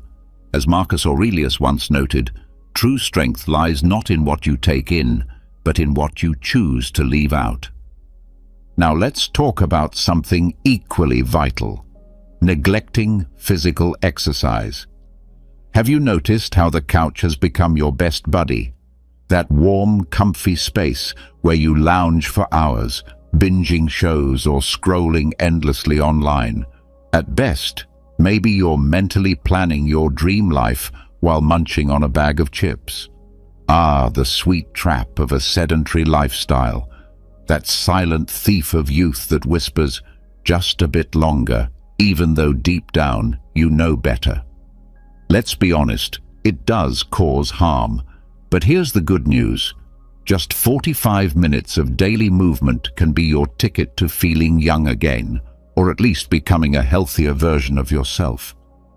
Think of your body like a vintage car, the kind people admire at classic shows. If you leave it sitting too long, the paint fades, the engine rusts, and before you know it, you're spending a fortune trying to fix it. Your muscles, bones, and joints work the same way.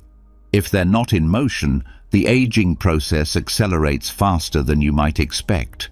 A sedentary lifestyle speeds up premature aging, and before long you'll be closer to grandparent status than your best self. Health experts recommend at least 45 minutes of physical activity each day.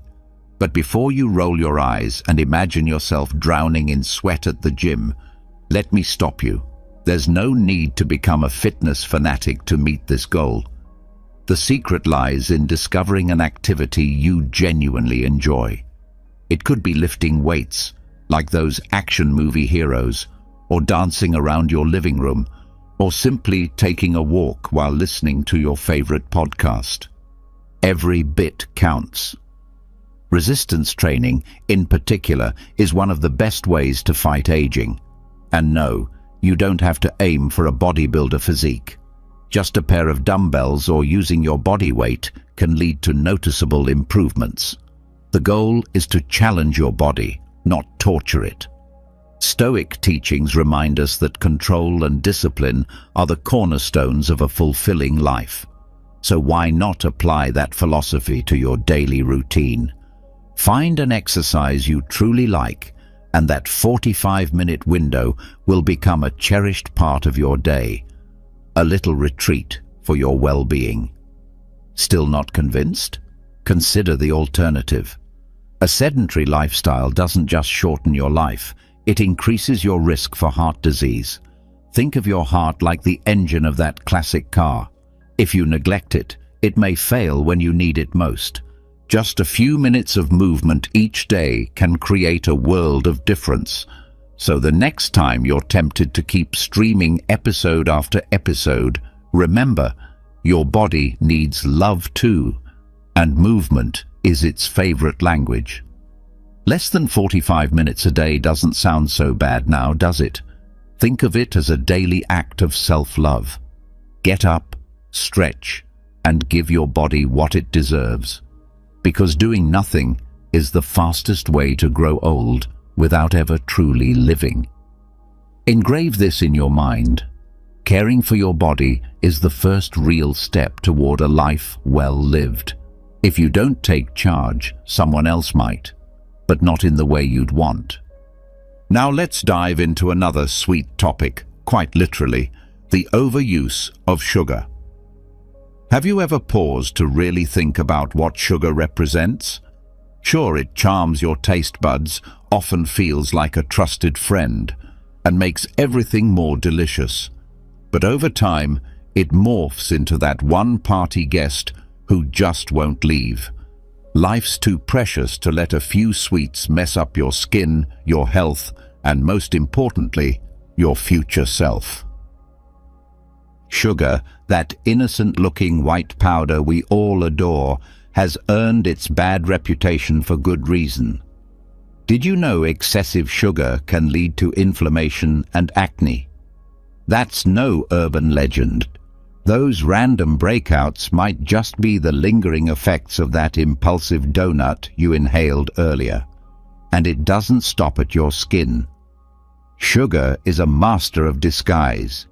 It clings to the proteins collagen and elastin through a process known as glycation. The result? Your skin becomes less elastic, and yes, that means wrinkles. Happy early birthday. But if you think that's the worst of it, think again. Sugar is one of the primary culprits behind high cholesterol and cardiovascular disease. If you thought cholesterol was just medical jargon doctors toss around to scare you, it's time for a reality check. Excess sugar doesn't just mess with your appearance, it endangers your heart, that tireless muscle responsible for pumping both blood and emotions throughout your body. Now, don't get me wrong, I'm not here to guilt-trip you over every slice of cake you've enjoyed over the years. Instead, let's focus on practical steps. Cutting back on sugar in your coffee or soft drinks is a great start. But beware, sugar is sneaky.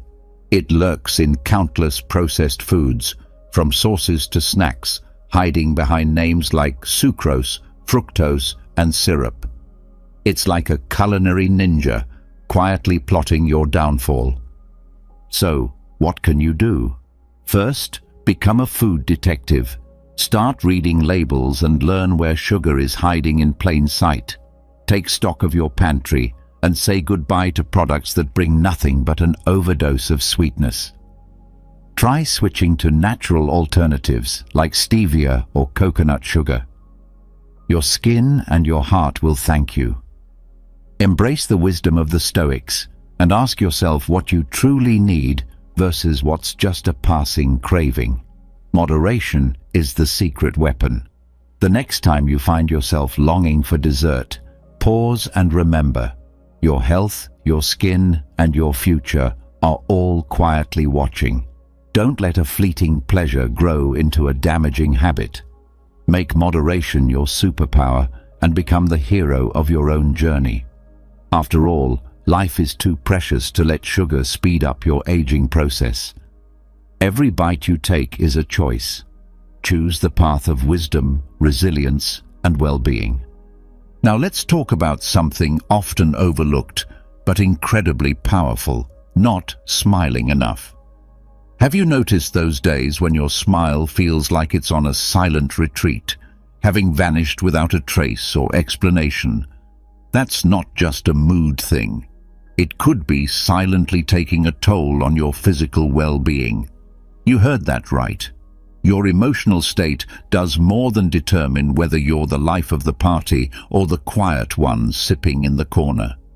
It shapes your blood flow, your stress levels, and even how quickly time begins to reflect on your face.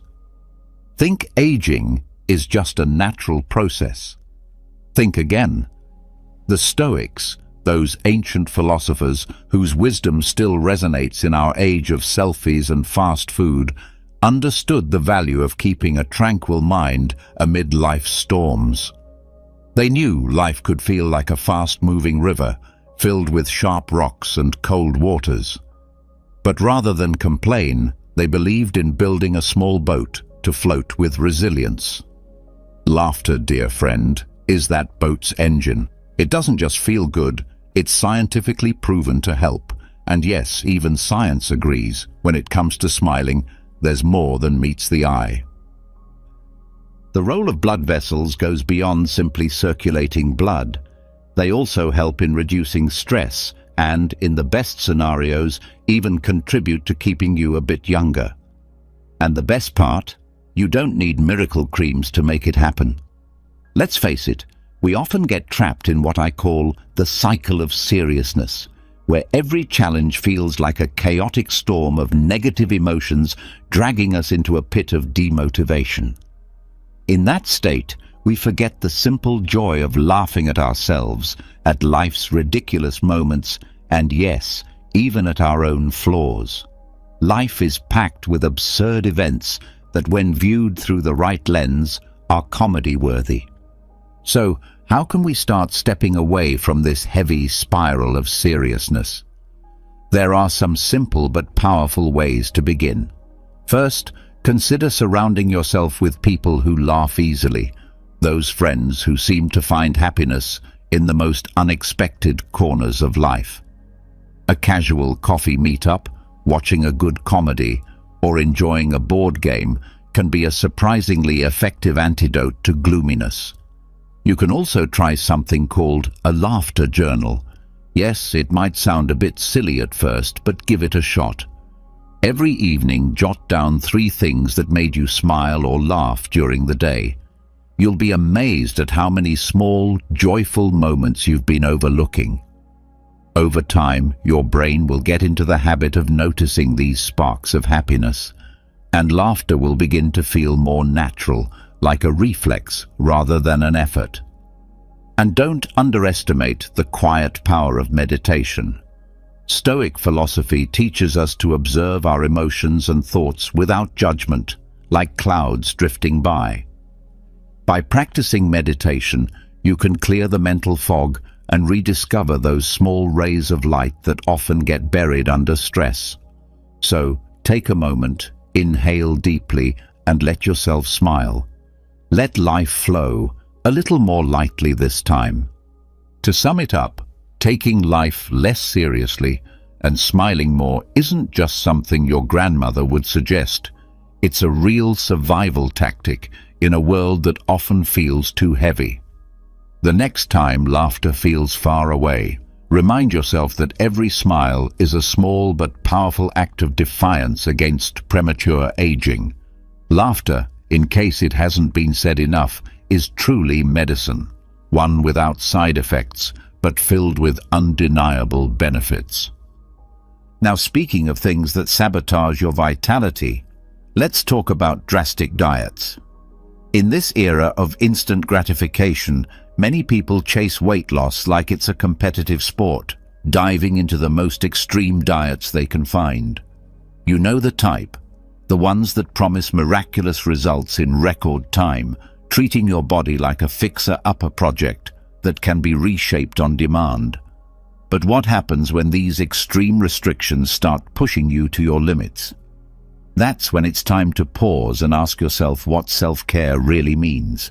Perhaps it's time to give a nod to the Stoics, who knew the value of balance and moderation. Picture this. You commit to such an intense diet that even the most hardened Stoic warriors would raise an eyebrow. Fasting on and off, swearing off entire food groups, treating nutrients like forbidden relics.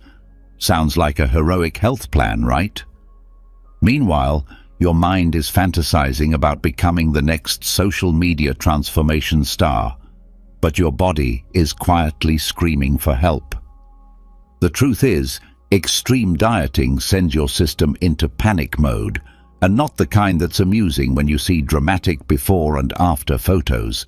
It's the kind that can fast-forward your biological clock, leaving you looking older than you feel. Let's break it down. When you lose weight too quickly, your skin often doesn't have time to catch up. The elasticity that once gave your skin a firm, youthful look begins to fade, and what's left can resemble a balloon that's lost its air, wrinkled and saggy. Imagine that. You want to look amazing for a party, but you end up looking like you've been wandering in a desert for a decade. So what's the solution? The Stoics would remind us, moderation and self-care are key. Instead of falling into the trap of fad diets, embrace a more mindful approach.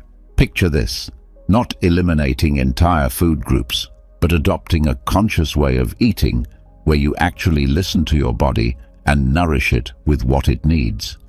That could mean savoring a piece of rich chocolate while also enjoying a salad bursting with fresh, nutritious ingredients. It's about striking that sweet balance, a graceful dance between what you crave and what truly sustains you. A great way to start is by keeping a food journal, not just logging what you eat, but also how each meal makes you feel. You might be surprised to learn how much your mood and energy are affected by the choices on your plate. With time, you'll begin making more informed, thoughtful decisions, steering clear of the kind of craziness that only leads to more chaos. The next time you feel tempted by promises of quick-fix weight loss, remember, your body isn't some factory you can push into overdrive. It's a temple, one that deserves respect, patience, and love. As the Stoics might put it, moderation is essential for a well-lived life. Forget the extreme diets that leave you drained and depleted. What really matters is how you feel in your own skin, not the number on the scale. Don't fall for the illusion of instant results. True well-being is built gradually with care and intention, not with punishing food rules or trends that fade with the season. Speaking of taking care of yourself, let's talk about something people often ignore: sunscreen. Have you ever noticed how most people only think about using sunscreen when they're about to roast on the beach? But the reality is, the sun never takes a day off. Even when you're sitting in the shade, sipping coffee, UV rays are still sneaking through, like that uninvited guest who always finds a way into the party. So do yourself a favor. Start using sunscreen every single day. Think of it as life insurance for your skin, without the monthly payments or the fine print. Here's the deal. Solar radiation isn't just a summer problem. It's a daily threat. And from a Stoic point of view, you could think of the sun as one of life's unavoidable hardships. But while Stoicism teaches us to accept what we can't control, it also teaches us to take action where we can. Using sunscreen, at least SPF 30, is a smart, proactive move. Even on cloudy days, you're building a shield against early aging. It's like carrying an umbrella when the sky looks uncertain. It might not rain, but if it does, you're ready. Consider sunscreen your daily armor. The Stoics believed virtue was essential for a fulfilling life, so why not apply that same wisdom to caring for your skin? Making sunscreen a part of your morning routine isn't just a beauty tip, it's an investment in your future. If you skip it, you may find your skin aging faster than that of your friends who somehow seem to have found the fountain of youth. Do you really want to be the one everyone stares at with quiet pity at the next reunion?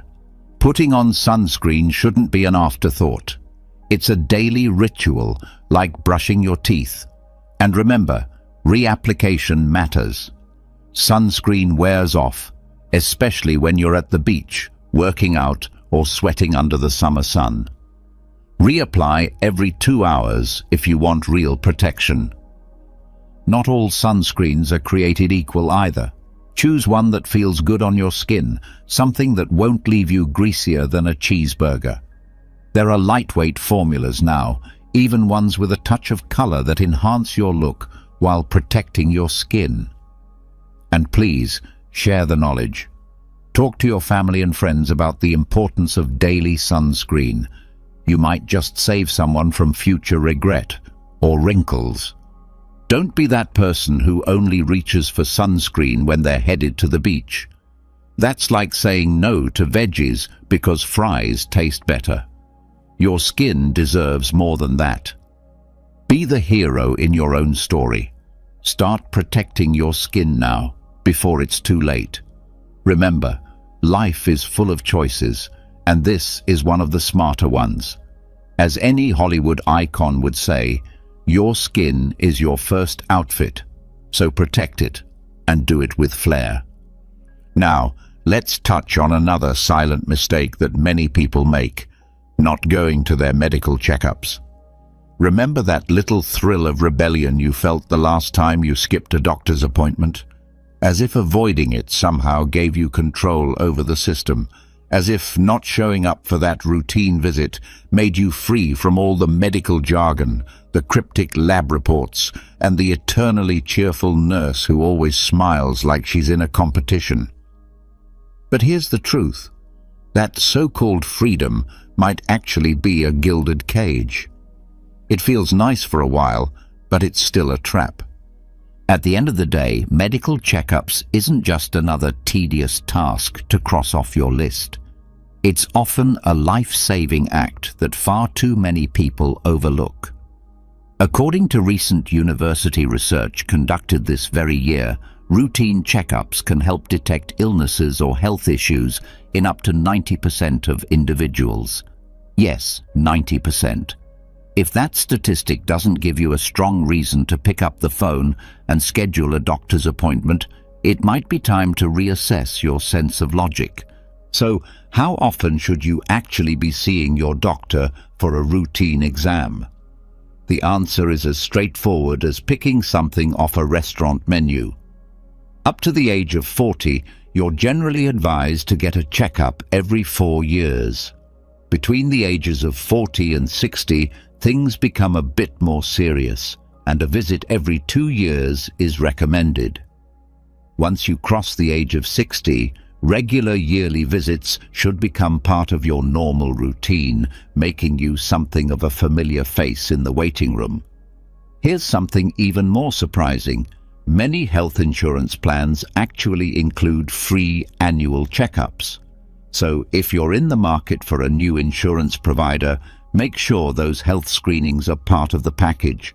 We live in a fast-paced world where time slips through our fingers and days turn into weeks before we even realize it. Amidst all that, taking a moment to care for your health might be the best and most meaningful gift you can give to yourself. Let's talk about the small, often unnoticed habits that are silently speeding up your aging process faster than a banana left out in the sun. Modern life bombards us with temptations: fast food, non-stop stress, sleepless nights, and that late-night Netflix binge that feels like it'll never end. Every time you skip a routine medical exam, it's like giving a free meal to the beast called negligence. The truth is, some of the most harmful habits are the ones that creep in so subtly you hardly notice them. Smoking just one cigarette, skipping breakfast here and there, or reaching for snacks instead of meals. Then one day, you find yourself Googling mysterious symptoms, and spoiler alert, that rabbit hole never ends well. But don't worry, all is not lost. There are ways to shift direction, to start reclaiming control. Begin by adding small yet powerful habits into your daily rhythm. Maybe it's going for a 30-minute walk, enjoying a nutritious breakfast, or taking 5 minutes to simply breathe and meditate. Over time, these minor shifts can lead to major improvements in your physical health and mental clarity. They also train you to listen more closely to what your body is telling you, so that when it's time for your next checkup, you'll approach it with confidence, not dread or guilt. Life doesn't hit the pause button, and neither should you. Ignoring your checkups is like hoping it won't rain just because you don't want to get wet. But storms will come whether we like it or not. Don't let the daily grind dull your awareness. Take care of yourself the same way you so attentively care for your online presence. Health isn't just about not being sick.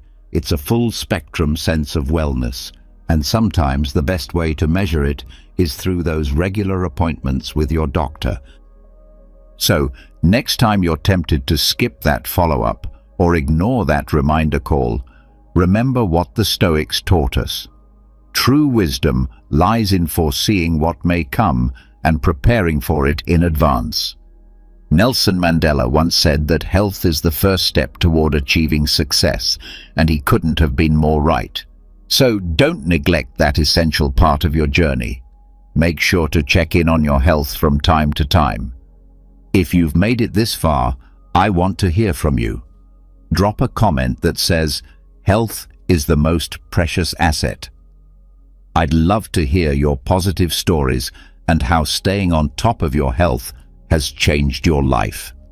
Welcome to this new video, where we dive deep into an ancient philosophy brimming with timeless wisdom, one that can help you rise above life's challenges and discover lasting inner peace. Today, we're uncovering 9 Stoic principles that have the power to help you think clearly, act wisely, and ultimately outsmart the chaos around you. In a world overwhelmed by constant stress and pressure, how can you stay grounded, focused, and strong? These Stoic keys will serve as your compass. Stick with us to the very end, because each principle we share is an essential piece in unlocking a life of serenity, resilience, and purpose. And if this video resonates with you, don't forget to subscribe to our channel, hit that like button, and drop a comment saying, "Keep it up." Now, let's dive in. Let's begin with our first insight. Don't talk about your challenges. This is the Stoic pathway to turning struggles into stepping stones. Greetings, fellow Stoic seekers. Today, we're reflecting on a powerful Stoic mindset that can shift the way you navigate difficulties in life.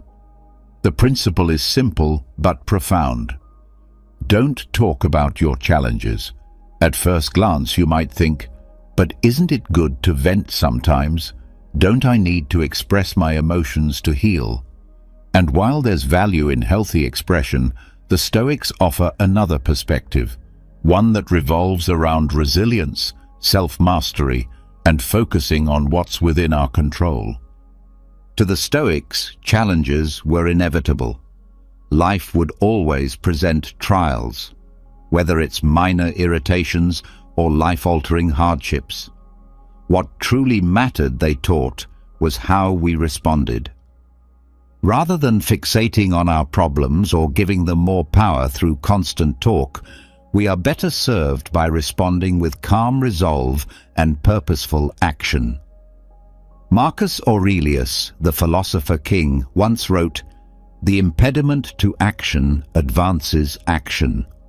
What stands in the way becomes the way." In other words, every obstacle can become a stepping stone, if we choose to see it that way.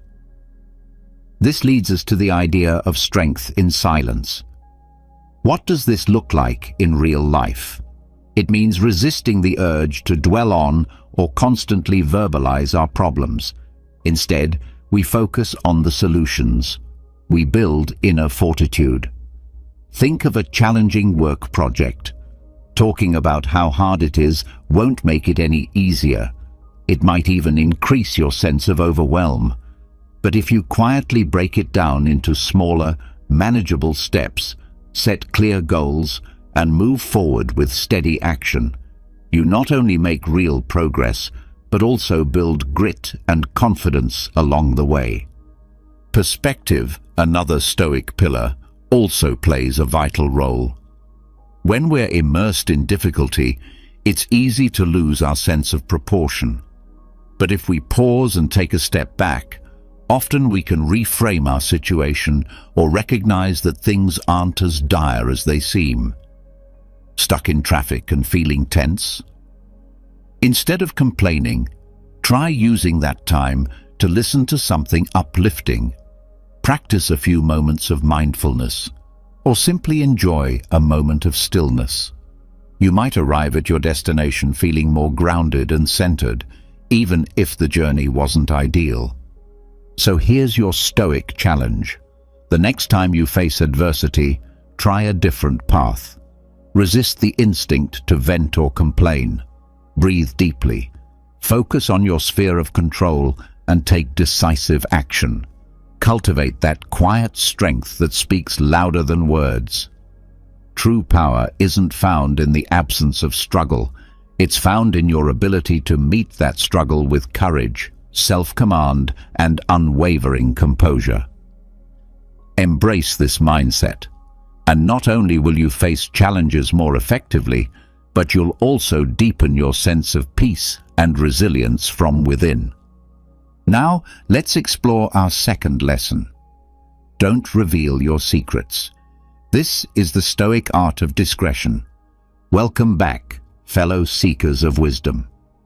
In this next powerful Stoic teaching, we explore a concept that can help you move through life with greater grace and clarity. The value of keeping your secrets. But let's clarify, this isn't about becoming cold or isolated, nor does it mean avoiding vulnerability altogether. Rather, it's about understanding the power of selective sharing and the wisdom that comes from protecting your inner world. The Stoics regarded our inner life, our thoughts, dreams, fears, and intentions as sacred. They understood that revealing these deeply personal elements to the wrong people could leave us vulnerable and even harmed. The philosopher Seneca once said, "If you want to keep a secret, keep it to yourself." He understood the harsh truth that not everyone will honor your truth with kindness or respect, and often the most painful wounds are inflicted by those closest to us.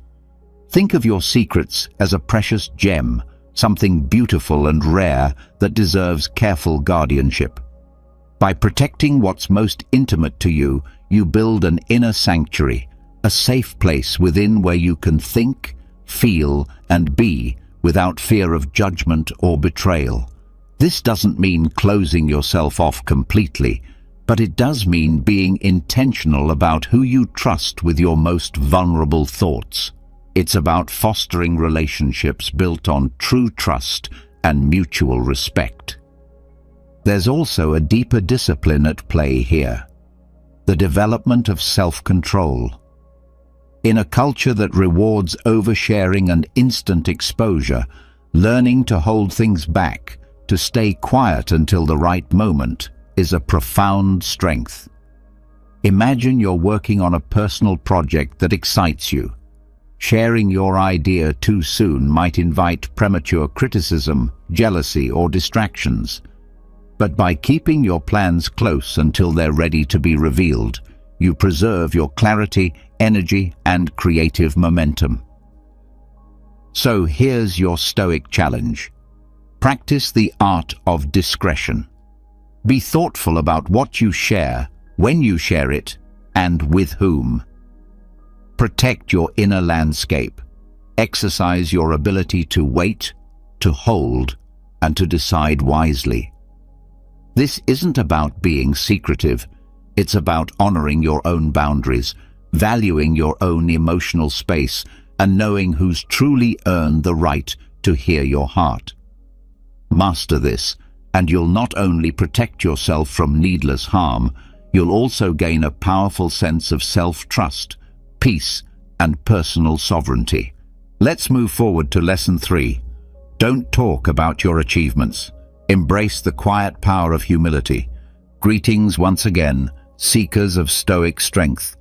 This time, we're talking about success, specifically the importance of not boasting about it. Now you might wonder, shouldn't I celebrate my wins and share my joy with others? Of course, acknowledging your progress and feeling proud of your efforts is important, but the Stoic approach to achievement teaches us a more profound path, one of humility, internal satisfaction, and authentic character. The Stoics taught that real success doesn't come from accolades or recognition, it arises from within. They warned that openly bragging about your wins can lead to inflated ego, complacency, and sometimes envy or backlash from others. Epictetus wisely advised, "Don't explain your philosophy, embody it. In other words, let your life be the message. Let your consistency, effort, and service speak louder than any claim you could make. Picture a gardener who spent years nurturing a vibrant landscape. The beauty of the flowers, the richness of the soil, the harmony of the ecosystem. These speak volumes about the gardener's patience and skill. They don't need to shout their success. Their work tells the story. Similarly, when you dedicate yourself to growth and purpose, others will naturally take notice, even if you never say a word. In our modern world, especially with social media, it's tempting to showcase every milestone and crave the approval of others. But the Stoics would remind us that this pursuit of external validation is fleeting and fragile. True confidence comes from knowing your worth, regardless of who's watching. When you turn your focus inward, on learning, evolving, and doing your best, you'll develop a sense of fulfillment that no amount of likes or comments can provide. Here's your Stoic challenge. The next time you accomplish something meaningful, resist the urge to announce it for validation. Instead, pause. Reflect on the effort it took. Appreciate your journey, and then quietly move forward, ready to keep building, keep growing. Let your success be the result of your actions, not your announcements. In doing so, you'll cultivate humility, authenticity, and a lasting sense of pride that doesn't rely on applause. By living this way, without constantly talking about your struggles, your secrets, or your achievements, you embody the quiet, grounded strength of a true Stoic. And that, my friends, is a strength the world cannot shake. Take a moment to genuinely appreciate the effort you've invested and recognize how far you've come. Then, with quiet confidence, move forward to embrace your next challenge. Let your actions be the clearest and most powerful message you send. Always remember, real success isn't measured by applause or recognition.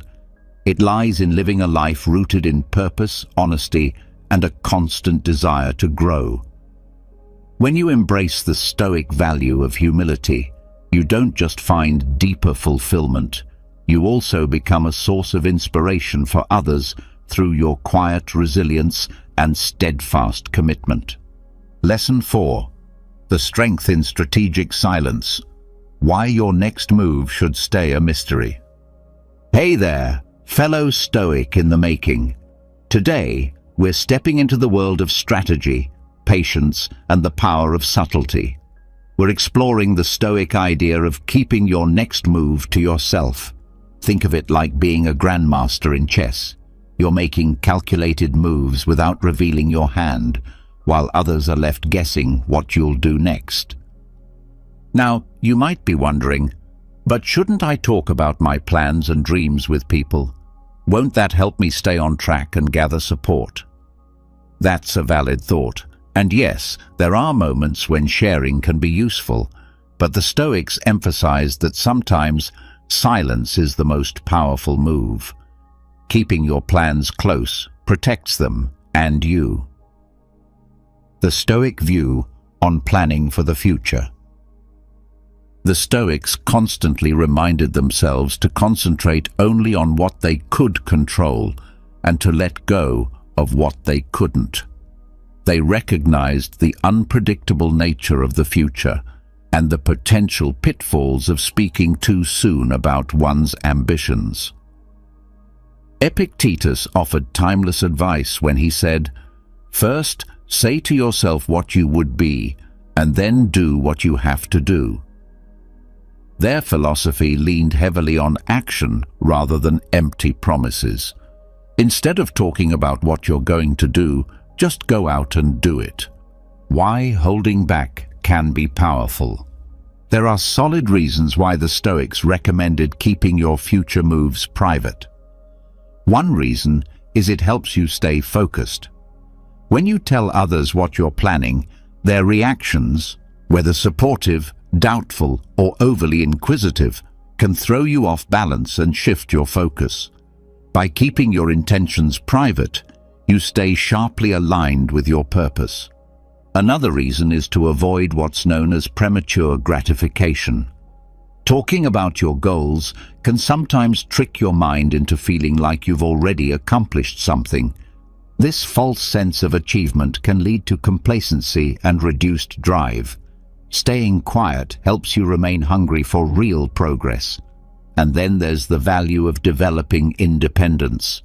Relying too much on others' encouragement or approval can stall your growth. By keeping your dreams to yourself, you strengthen your ability to trust your instincts, make decisions confidently, and take full responsibility for your journey. Living the lesson. Silence in action. Let's bring this concept into everyday life. Imagine you're building a side business you hope to one day turn into your main source of income. If you start talking about it too soon, even well-meaning people might offer discouraging opinions or express envy. Keeping your project low-key allows you to build without distractions and stay rooted in your vision. Or say you're preparing for a marathon. Telling everyone might create pressure to meet expectations even when you're not quite ready. But if you quietly train, focusing on your personal progress, you avoid unnecessary stress and remain centered on your goal. The Stoic challenge: use silence as strategy.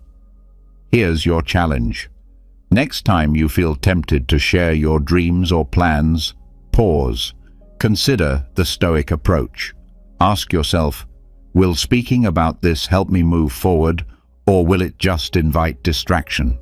Will sharing this empower me, or make me dependent on outside validation? Choosing silence doesn't mean being secretive or dishonest. It means being wise, intentional, and grounded. It's about giving your goals space to grow, away from noise and judgment. If you're gaining something from this message, be sure to subscribe, give a thumbs up, and drop "keep it up" in the comments. Lesson 5. Refrain from gossip, the Stoic way to a drama-free life. All right, Stoic Squad, let's explore a lesson that calls for dignity and emotional discipline. Avoid talking about other people. In our world where gossip floods social media and headlines, it can seem like it's just part of everyday life. But the Stoics teach a different way.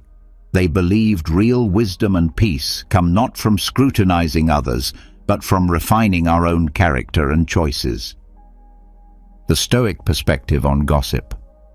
The Stoic path urges us to spend our energy on personal growth and contributing meaningfully to the world. Gossip doesn't build, it destroys. It spreads falsehoods, tarnishes reputations, and fosters division.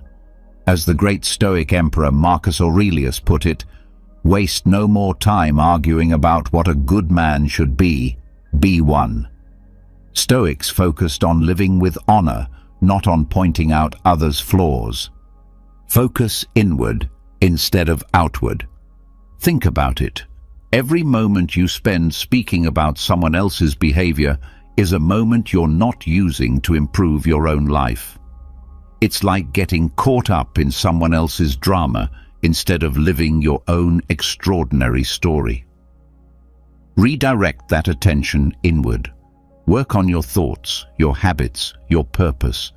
By doing that, you become a source of light rather than a spreader of shadows. Creating a better atmosphere around you. The Stoics also knew that our words and actions ripple outward. When we choose not to participate in gossip, we contribute to a more supportive and respectful environment.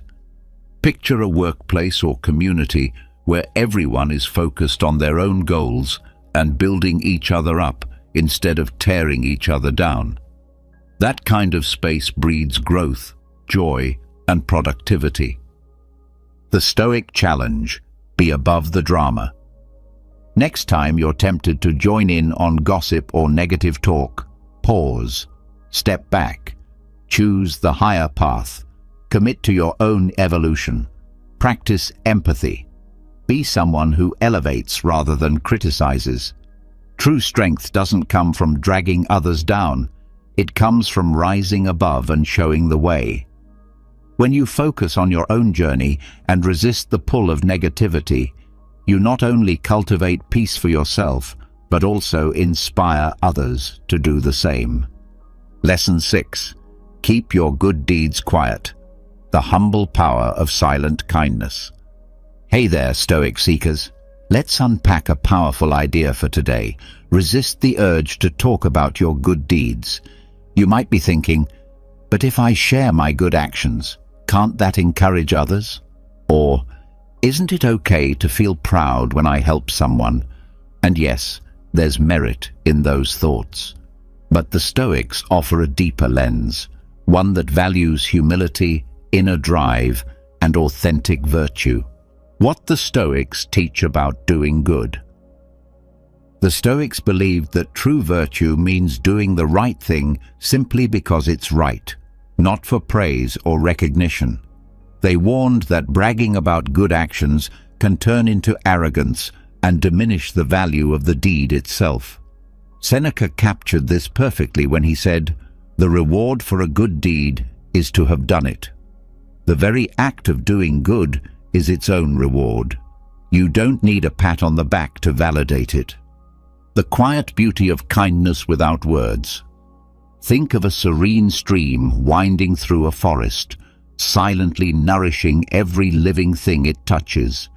It doesn't announce its presence, yet its gentle current sustains life all around it. That's the spirit of unspoken kindness.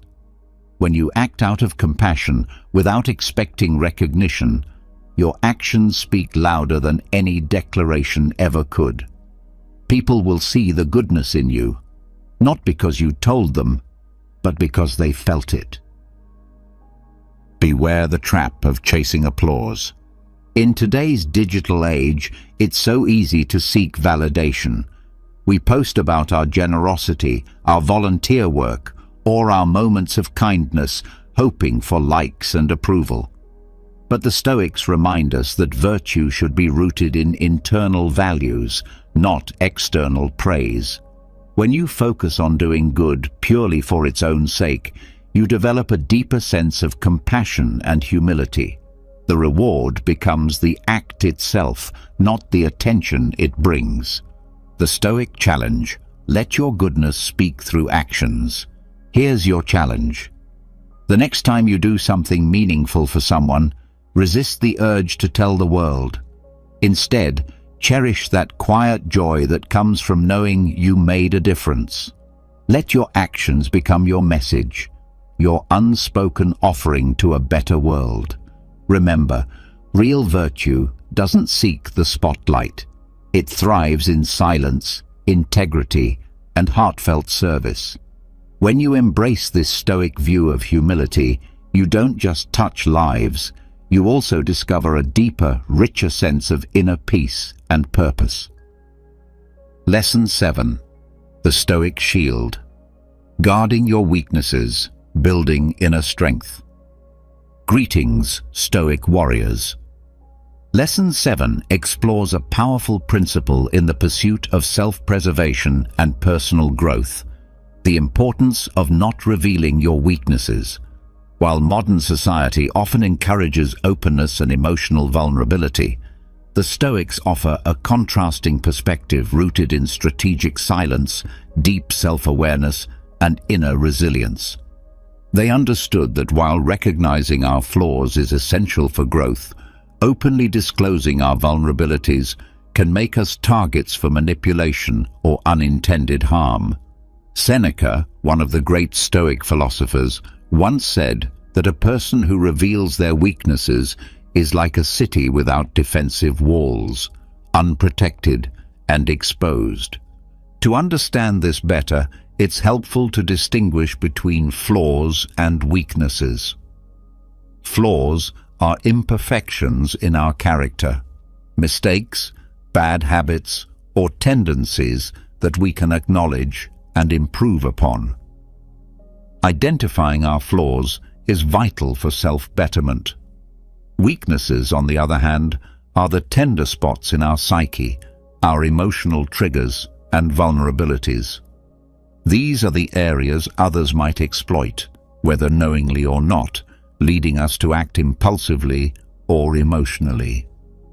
The Stoics believed that real strength is not demonstrated by disclosing our struggles, but by facing them quietly and privately.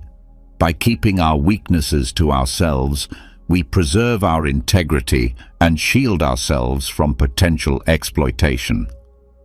Think of a person who becomes easily overwhelmed by stress. If they speak of this frequently, others might intentionally or unintentionally add to their burdens. However, if that person silently works to develop coping strategies and emotional resilience, they gain greater control over stressful situations and exude a quiet, unshakable strength. Here's the Stoic invitation.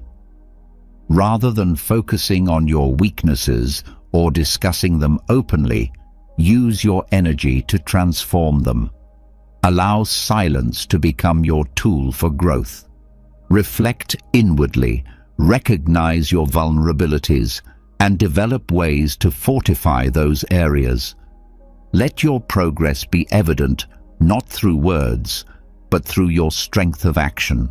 In this way, you cultivate authentic confidence and resilience, qualities that will serve you well when life tests you. Guarding your weaknesses is not a sign of fear, but a mark of wisdom and strength. If this message resonates with you, don't forget to subscribe to the channel, leave a thumbs up, and drop a "keep it up" in the comments below. Lesson 8. The Unspoken Dream. Nurturing your aspirations in the quiet of your heart. Welcome, dreamers and visionaries. In this lesson, we dive into the deeply personal realm of dreams and aspirations, but with a Stoic perspective. This time, we explore why it can be powerful to keep your most cherished dreams private, nurturing them quietly within the sanctuary of your heart. You might ask, shouldn't sharing dreams with others help with motivation and accountability? Absolutely, there is value in confiding in trusted allies. However, the Stoics also believed in the quiet power of restraint.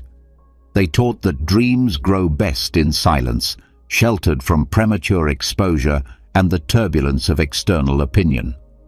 Central to Stoic philosophy is the focus on controlling what lies within and accepting what does not. Dreams are beautiful and inspiring, yet they are also fragile. Sharing them too early or with the wrong people can invite doubt, skepticism, or even ridicule. Seneca reminded us that the greatest obstacle to living is waiting for tomorrow while neglecting today. The Stoics emphasized acting in the present, moving steadily toward goals without getting swept up in fantasy or future promises. So why is it wise to keep your dreams to yourself? First, doing so protects your inner vulnerability. Dreams often intertwine with our deepest sense of identity. Revealing them too soon can leave us feeling exposed, especially if others respond with negativity. By keeping your dreams private, you create a nurturing space where they can evolve, untainted by external judgment. Second, it maintains intrinsic motivation. The Stoics believed that genuine drive comes from within, not from outside approval. Once you share your dream, there's a risk that you'll become more invested in the reactions of others than in the dream itself. Guarding it preserves your connection to your own passion and keeps your fire burning brightly from within. Third, it cultivates patience and resilience. Big dreams don't manifest overnight. They require perseverance and time. Sharing them too early may set unrealistic expectations and lead to disillusionment if progress is slow. By keeping them close, you stay grounded, able to celebrate small wins and push through obstacles with enduring strength. Let's take this philosophy into the real world. Imagine you're quietly planning to start a non-profit organization to uplift underserved communities. Sharing that vision too soon might attract doubt or dismissive comments. But if you work silently, laying the foundation first, you protect your mission and remain focused on what truly matters. Or maybe you're an artist working tirelessly in private to hone your craft. Exposing your work prematurely could invite criticism that shakes your confidence. But by waiting until you're ready, you give your creativity the space it needs to blossom into something truly your own. So here's your Stoic challenge. When excitement about a dream fills your heart, pause before you share it. Ask yourself whether speaking about it will help bring it to life, or if it might cause distractions or a dependence on others' validation. Remember, holding your dreams in silence isn't about secrecy, it's about sacredness. It's about giving your aspirations room to breathe and trusting your own inner compass to guide you forward. Let your actions, not your words, reveal the depth of your dreams. Lesson 9. The Sanctuary of Solitude, Embracing the Quiet Strength Within. Welcome, solitude seekers. In this final lesson of the series, we explore the profound importance of solitude, a space the Stoics regarded as sacred and essential for personal strength and clarity. In a modern world obsessed with constant connection, solitude is often misinterpreted as loneliness or something to be avoided. But the Stoics saw it as a gift, an opportunity to connect more deeply with oneself and draw from an inner wellspring of peace. To the Stoics, solitude was not about retreating from life, but about engaging more fully with oneself. They believed that the quiet moments away from society's noise are where the soul finds its voice. It's in solitude that we can reflect on our values, examine our fears, and build unshakable self-reliance. Seneca once said, "Loneliness is the poverty of self. Solitude is the richness of self." In this light, solitude becomes a refuge, not from others, but into the richness of your own being. Why did the Stoics choose to keep their solitude private? First, it preserves the sanctity of your inner sanctuary. These moments of quiet reflection are intimate and powerful. Sharing them too freely can weaken their transformative potential and make you feel unnecessarily exposed. Keeping solitude sacred allows you to protect the mental and emotional clarity that it cultivates. Second, it helps avoid misinterpretation. Not everyone sees solitude for what it truly is. Some may confuse it with antisocial behavior or emotional withdrawal. By keeping your practices private, you avoid the judgments of those who don't understand the strength that solitude brings. Third, it nurtures self-reliance. In solitude, you become your own source of inspiration, comfort, and direction. You build an internal compass that doesn't depend on the opinions or presence of others. When these moments are shared too casually, it can create a reliance on validation that weakens the very independence solitude is meant to develop. Let's ground this in everyday life. Suppose you've built a daily meditation practice that centers and calms your mind. Telling others might invite questions, doubts, or even skepticism that pull you away from the peace you've built. By keeping it to yourself, you maintain its sacred power. Or maybe you take long, reflective walks through nature that spark creativity and inner balance. If shared too widely, these walks could become social events, disrupting the quiet solitude that gives them meaning. Keeping them private preserves their unique magic. So here's your final challenge. Honor your solitude. Make time for it. Treat it as a sacred space and protect it as you would something precious. Whether through meditation, writing, nature walks, or quiet contemplation, let solitude become a place where your soul can breathe. It's not isolation, it's communion with your truest self. As we wrap up this journey through the 9 Stoic keys to outsmarting the noise of the world, remember that wisdom doesn't come from applause or comparison. It arises from inner strength, unwavering self-awareness, and a life aligned with your deepest values. By living these Stoic truths, you'll find yourself equipped to face life with grace, power, and peace. Keep learning, keep growing, and above all, keep shining the quiet, powerful light of your Stoic soul. Have you ever felt like your mind is an open notebook filled with 1,000 tabs all running at once, yet none of them actually helpful? You're definitely not alone in feeling this way. In today's fast-paced world, overthinking has practically become a full-time sport, though unfortunately, not a healthy one. We've been conditioned to believe that if we're not constantly solving a problem, then we're being unproductive. But here's the truth. That very mindset is what's draining you. Let me share a secret with you, one that's both simple and powerful. You don't need to overthink to live well. In this video, we'll explore how Stoic philosophy offers 10 transformative strategies to protect your mental energy from bursting like a birthday piñata. Stick around until the end, because the final strategy might just surprise you.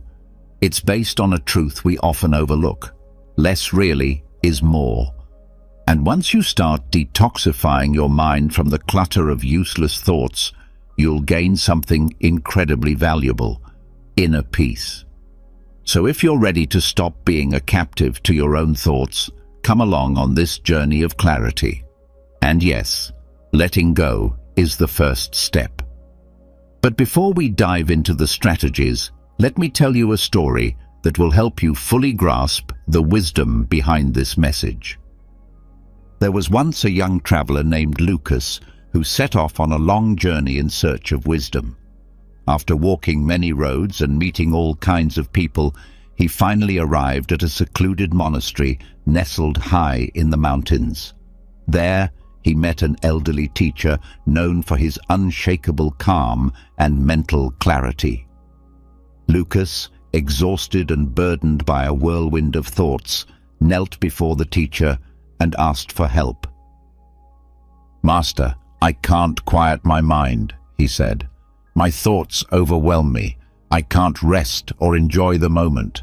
How can I find peace?" Without saying a word, the teacher handed Lucas a cup and began to pour tea into it. The tea reached the brim and then began to spill over, flooding the table. Lucas, startled, said, "Master, the cup is full. It can't take any more." The teacher smiled and replied, "Exactly. That's how your mind is, so full that nothing else can enter. To find peace, you must first empty the cup." At that moment, Lucas realized that his thoughts had been piling up like the overflowing tea, one after the other, until they drowned out his calm. The first step to detoxifying his mind was clear. He had to release the unnecessary. The teacher then shared 3 simple yet powerful strategies to help Lucas begin this process. First, breathe and observe your breath. The breath is your anchor to the present moment. When you focus on it, your mind is gently pulled away from the chaos of constant thinking. Take a few minutes each day to breathe deeply, to simply observe your thoughts as they come and go, without judgment and without clinging to any of them. Second, write and release. Sometimes your thoughts need a place to go. Writing them down creates that space. It's like tidying up a messy room. Putting pen to paper helps clear your mind of the clutter and frees you from unnecessary worries. Lastly, focus on what's essential. Not all thoughts are worth your time. Learn to distinguish between what truly matters and what's just noise. As Stoic wisdom teaches, don't waste energy on things outside of your control. Let go of what doesn't depend on you and turn your attention to what you can change. With time, Lucas began practicing these principles. His mind slowly grew quieter, and the mental storm he once carried began to subside. Now, whenever he faced inner turmoil, he remembered, empty the cup. Because peace of mind doesn't come from trying to control every thought. It comes from knowing how to let go. Now let's begin with the first strategy, the art of letting go. Let's be honest, we've all been stuck in that dark place in our minds where questions like what could have been and what should happen pile up, leaving us emotionally drained. Often we cling to these thoughts as if our entire life depends on them. But here's a question for you. That thing you keep replaying in your head, can you even control it? If not, then why let it torment you? Yes, I know. It's easier said than done, but here we're going to talk about practical ways to stop being a prisoner of your thoughts and start clearing space in your mind. Because, believe it or not, letting go is the very first step. One of life's biggest ironies is this: the more you try to control everything, the more you realize how little you actually can. You spend your days planning for every possible outcome, anticipating problems that might never happen, and you miss out on living in the moment. It's like trying to stop the wind with your bare hands. The Stoics called this kind of mental exhaustion a waste of vital energy. Epictetus, one of Stoicism's great teachers, said life is made up of two categories, what depends on you and what doesn't. And yet, we spend the majority of our time obsessing over things we can't change. Letting go of control isn't about giving up, it's about becoming smarter with how we use our energy. Think of uncertainty as an uninvited guest at your party. At first, it annoys you, but after a while, you stop resisting and learn to coexist. When you stop fighting the unpredictable, you start to free your mind. Try this. Imagine wearing a pair of glasses that only let the truly important things through. When a negative or useless thought appears, ask yourself, is this truly important? Can I do anything about it? If the answer is no, then let it go. It's not worth the space it takes up in your head. Think of it as spring cleaning. You wouldn't keep broken things or junk in your home, so why do it in your mind? Also, remember that your mind can behave like an unleashed dog, and your thoughts are the sticks you keep throwing. The solution is simple. Stop throwing the sticks. Bring your mind back to the present, over and over again, until it becomes your new habit. Mindfulness is a powerful way to ground yourself. It's not about having a blank mind, but learning not to be dragged away by every little worry or fear. Accept, too, that you can't please everyone. Trying to do so is like trying to catch water with your hands. In the end, you'll just feel exhausted and frustrated. Letting go doesn't mean you're quitting. It means you're choosing to protect your peace. It's a conscious decision to stop wasting energy on things that don't serve your growth. Stoic philosophy teaches us that true freedom doesn't come from controlling everything. It comes from controlling how we respond to what we can't change. Paradoxically, the way to stop overthinking is to stop trying to control what can't be controlled. So when life asks you to let go, do it with grace, because only by doing so can you truly move forward. And take this to heart, my friend, those who learn to let go are the ones who truly learn how to live. Now let's talk about something incredibly simple but often forgotten: a minute of silence. Have you ever tried to put out a fire by throwing more fuel onto it? Of course not. So why do we try to solve mental chaos by thinking even more, as if giving it one more round of thoughts will finally bring clarity? What if I told you that the smartest thing you can do in those moments is stop? Yes, you heard me. Just stop. There's real magic in conscious pauses. A brief moment of silence, if done with intention, can detox your mind better than any self-help book on the market. We live in a world that moves so fast, we've forgotten one of the most healing acts: to simply breathe. And no, I'm not talking about the automatic breathing you do without thinking. I mean taking a moment to pause, to let everything go, and to simply be. Sounds scary, doesn't it? Because we've been told that being busy equals being productive, that if we're not fixing a problem, we're wasting time. But that's where we're wrong. Sometimes what we really need isn't more thinking. It's a break from thinking altogether. Taking a conscious pause is like switching your phone to airplane mode. The messages and notifications are still out there, but you choose when to reconnect. This pause is a simple, effective tool for mental clarity, a reset that the Stoics deeply believed in. They called it contemplation, because honestly, what good is constant thinking if your head is just a tossed salad of badly dressed worries? The next time your thoughts are racing 1,000 miles an hour, take a moment to stop. Close your eyes. Take a slow, deep breath. Let your thoughts drift past like cars on a busy highway. Don't try to catch them, don't wrestle with them, and don't analyze them. Just watch them come and go. This simple exercise is like switching off the TV when the channels are full of static. Stop being the overzealous detective examining every inch of your mind. Sometimes, the most powerful thing you can do is not try to solve everything. Imagine your mind as a fogged-up window. If you keep wiping it furiously, trying to see clearly, you'll only smear it more. Instead, let time clear it up naturally. With patience, the view becomes sharp again. Remember how, as a child, boredom often opened the door to creativity. You're not being told to chase boredom, but rather to embrace moments of doing nothing. Because, paradoxically, doing nothing often does the most.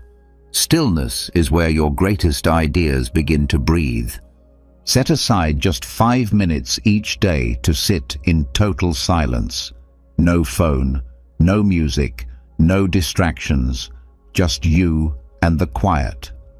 You don't need to meditate or become a monk, just allow the silence to speak. You'll be surprised at what it teaches you. The real issue isn't that you think too much, it's that you don't know when or how to stop. And that, my friend, is what drains you. Practicing conscious pauses is like letting your mental soup rest, allowing the flavors to blend naturally. You don't need all the answers right now. Sometimes the wisest response is simply to pause, to let things settle. From that stillness, you'll gain a clearer perspective. A clear mind doesn't mean a mind that's never full. It means one that knows how to release what it no longer needs. As Paulo Coelho once said, the solution often isn't in finding more answers, but in creating enough space for the answers to arrive on their own. Clear your mind with Stoic philosophy. Ask yourself how often you've gotten trapped in mental loops, obsessing over things that don't even deserve your time or energy. You're not alone. The human mind is like a hyperactive child on a sugar rush, constantly jumping, worrying, over-analyzing.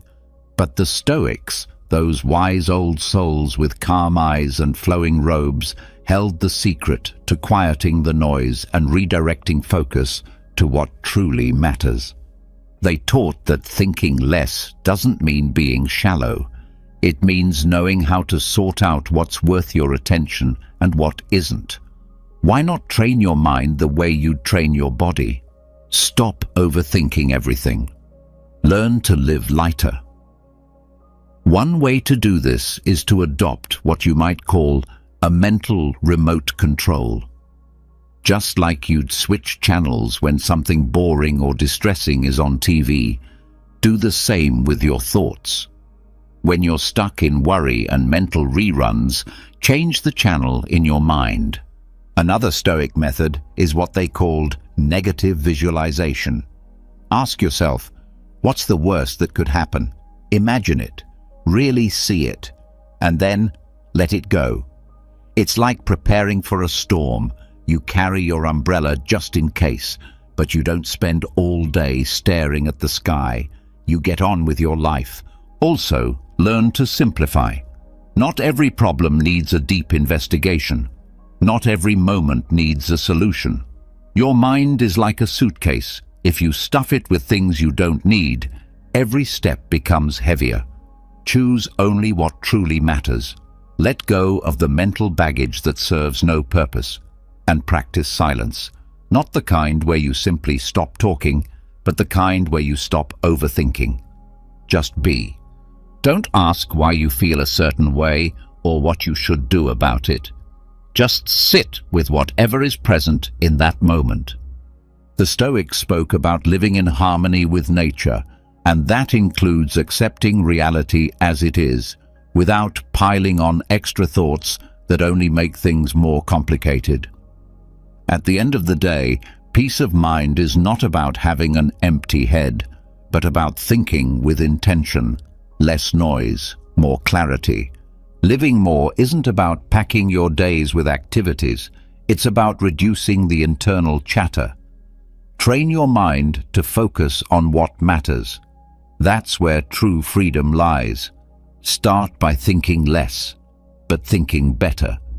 Epictetus once said the goal isn't to have fewer worries, but to be more selective about which ones we choose to entertain.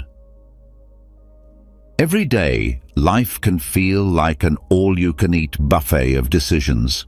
So many choices, so many mental dishes laid out before you, and in the end, you often end up overloaded, stuffed with more than you actually wanted. That's what happens when we don't create mental boundaries, when every little decision becomes an exhausting puzzle. But here's something that might help. Just make 3 solid decisions each day.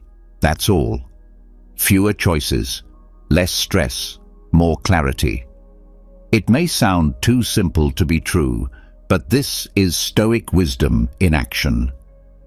Your first decision of the day should be to limit the unnecessary. Let's be honest, most decisions we face are pointless. How many times have you stood in front of your fridge wondering what to eat, or stared at your closet trying to decide what to wear? Cut that out. Build routines that strip away those trivial choices. Decide your meals ahead of time. Pick out your clothes for the week. The mental relief from not sweating the small stuff is huge. The Stoics understood that peace of mind comes from simplicity. The calmest people you know, they're not calm by accident. They've cleared their lives of unnecessary complications. And when you clear out the clutter, your mind naturally quiets down. Your second daily decision is about focusing your energy. Think of your attention like a flashlight. If you aim it everywhere, the light weakens. If you point it at one thing, it shines with intensity. Decide what you're not going to think about today. You don't have to solve every problem at once. You don't have to consider every outcome of every action. Pick one thing that matters. Focus on that. Let the rest wait. This isn't laziness, it's wisdom. If your mind is jumping from thought to thought, it's like trying to fill a bathtub with a strainer. You're working, but nothing sticks. Get focused, and mental overload begins to disappear. The third decision is just as crucial. Choose to rest your mind. Not necessarily by taking a nap, though that's not a bad idea, but by consciously stepping away from your mental whirlwind. Let yourself disconnect, even briefly. Give yourself permission to breathe. Take 5 minutes to stare out the window. No agenda, just rest. You don't need to meditate for 2 hours, just stop. Even if it's only for a few moments, that silence is like a reset button. The Stoics never promised a life without chaos, but they did teach how to find calm inside yourself. If your mind is peaceful, the world outside can't shake you as easily. Less is more. Reduce useless decisions. Focus your energy. Prioritize rest. You'll notice how the weight you carry in your mind begins to fade. You can't control the wind, but you can always adjust your sails. And when you do, you'll feel the difference. Remember, simplifying doesn't mean you're less capable. It means you're smarter with your energy. Stoic wisdom reminds us that real freedom isn't about having endless options. It's about knowing when to say enough. Think about how satisfying it feels to throw out trash. There's something almost sacred in the act of clearing space, removing what's no longer useful. Your mind needs the same treatment. Every day we accumulate mental waste, useless thoughts, unproductive worries, and nagging doubts that grow bigger the more attention we give them.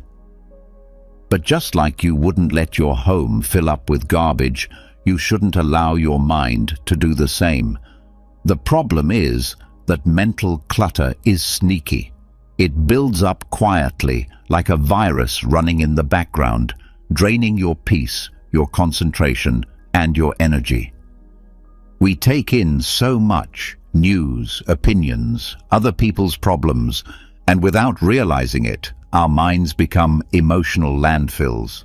So ask yourself, what systems do you have in place to filter what enters and stays in your head? That's where Stoic clarity comes in. By filtering your thoughts, by being mindful of what you allow to settle in your mental space, you can protect your peace and reclaim your energy. Let go of what doesn't serve you. Don't hoard thoughts like old junk. Instead, clean house, mentally and emotionally, and make room for clarity, calm, and the kind of life you really want to live. You might believe that your thoughts are beyond your control, but think of it this way. If you can decide what music to play on the radio, if you can choose to turn off loud reggaeton blaring on a Sunday, then surely you can also choose which thoughts to entertain and which ones to release.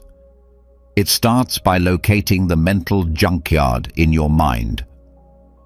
The Stoics emphasized putting your attention on what is within your control, and your thoughts fall into that category. So, when you catch yourself looping over something you cannot change, try visualizing that thought as an empty, noisy, rusty can, utterly useless. Then toss it out. Or better yet, recycle it into something constructive. Set aside intentional time each day to unplug. This doesn't mean you have to completely abandon social media. That's not realistic. But it does mean setting boundaries. 20 minutes of news is more than enough to stay informed. The world keeps spinning, whether you obsess over every detail or not. Your job is to live your life, not to absorb the chaos. If you're constantly worrying about what tomorrow might bring, here's a simple but powerful technique. Anchor yourself in the now. The next time you're overwhelmed by all that needs to be done next week or next month, pause and ask yourself, what is one small, concrete action I can take right now? That small, present-focused move will start to dissolve that anticipatory anxiety. Just like you take out the garbage from your home, start taking out the trash in your head. Stop hoarding useless thoughts and instead recycle the ones that offer something of value. Remember, Stoic philosophy teaches that it's not what happens to us that defines our experience. It's how we respond. Treat your mind as the precious space that it is. Fill it with what nourishes you, not emotional waste that depletes you. Let this sink in. Your mind is like a room. Declutter it of what no longer serves you and make space for what truly matters. Less screen time, more real life. Be honest. How many times have you fallen into the trap of saying, just one more scroll, or let's see what else is there, like someone unconsciously reaching for another cookie and suddenly realizing they've finished the whole packet? You don't even notice that while your finger moves across the screen, your mind is becoming saturated with noise. Then, when you need your brain to focus on something meaningful, you discover there's no room left. You've become a passive observer of life, but not your life. Each time you dive into that endless stream of memes, updates, and headlines, it's not just your time you're losing. You're sacrificing your ability to disconnect, to reflect, to concentrate. Every swipe gives you a tiny dopamine hit, a fleeting pleasure like a piece of candy for your brain. But over time, this leaves you feeling hollower than fulfilled. The Stoics knew that inner peace doesn't come from distractions. It comes from mastering your mind and focusing on what's essential.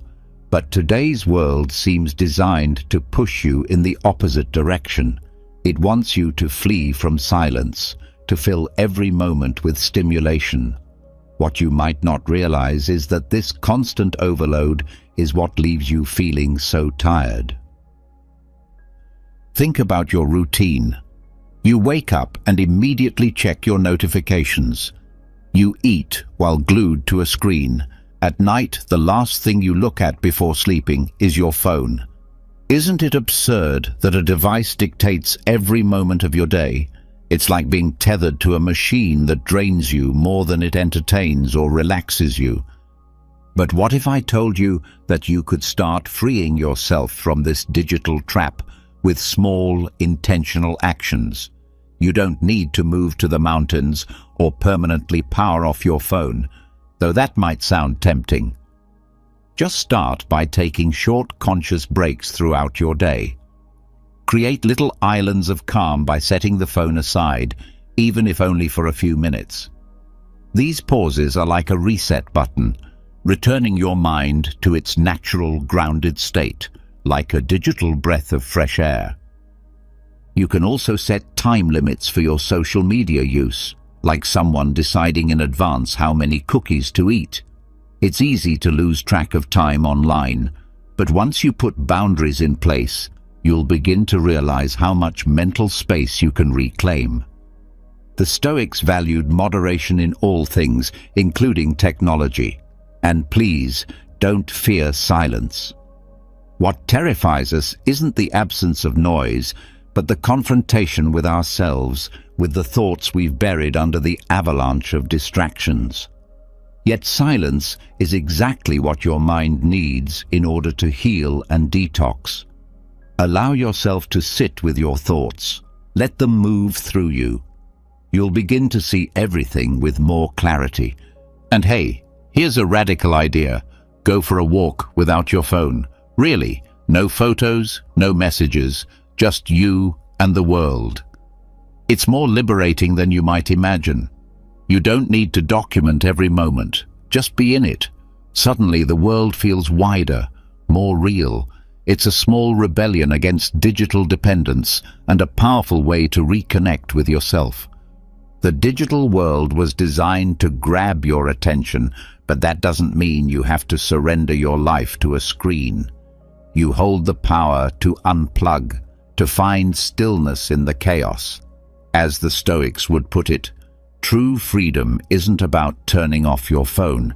It's about mastering your mind so that external noise doesn't run the show.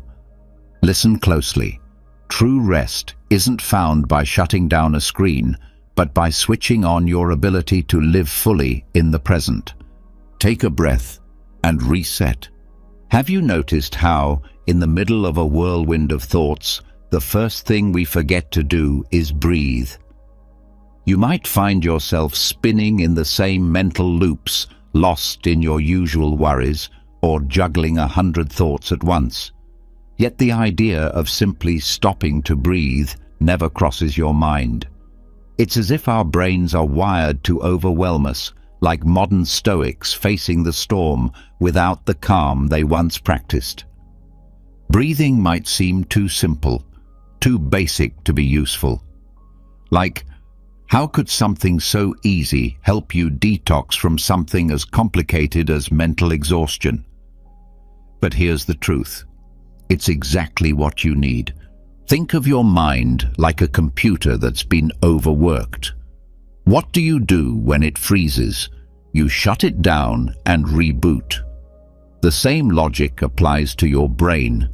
When it's overloaded, a moment of mindful breathing acts as your personal reset button. When you're overthinking, your breath goes shallow and automatic. But if you intentionally take over, you can pause the mental noise. Inhale deeply, hold it, and then exhale slowly. Each breath becomes a small act of decluttering. Each exhale releases a bit of the mental garbage you've been storing up. That's how real detox begins, one breath at a time. Picture yourself as a stoic sage, serene and wise in the face of modern madness. Breathe the way they might have. Inhale for 4 counts, hold for 4, and exhale for 4. It's such a simple rhythm, it feels almost silly, but it forces your mind to slow down, to break free from the frenzy. This kind of conscious breathing doesn't just calm you, it sharpens your awareness and helps you see life with greater clarity. Now imagine that every time your mind feels ready to explode, you open an imaginary window, not a physical one, but a mental release. You pause, breathe deeply, and let that mental fog escape through that invisible opening. It's an immediate relief, both symbolic and real. And then there's the easiest, most accessible trick of all, your reset ritual. Each morning, before heavy thoughts get a chance to settle in, take 3 intentional breaths. Inhale, exhale, with full presence. It's like prepping your brain to run smoothly for the day ahead. Try doing this before any major task, conversation, or stressful moment. Whenever chaos approaches, pause and breathe. This doesn't cost time or money, it just takes presence. In a world flooded with noise, simply connecting with your breath is one of the most powerful and effortless ways to return to yourself. So the next time you feel lost in thought, remember, breathing is not just a sign of life. It's also the easiest way to begin again. As Mario Alonso wisely says, whoever controls their breath controls their mind. It's funny, isn't it? How we sometimes get so worked up over things that don't even matter, as if we were waging our own personal Trojan war. Maybe your coworker didn't greet you, or your favorite show had a disappointing finale, or your neighbor decided to blast reggaeton at 8 a.m. on a Saturday. And there you are, turning your emotions into a battlefield, fighting over something that, if you paused for a moment and looked at it clearly, probably doesn't even deserve a second of your attention. Here's a hard truth that's worth remembering. Not everything is worth your time or energy.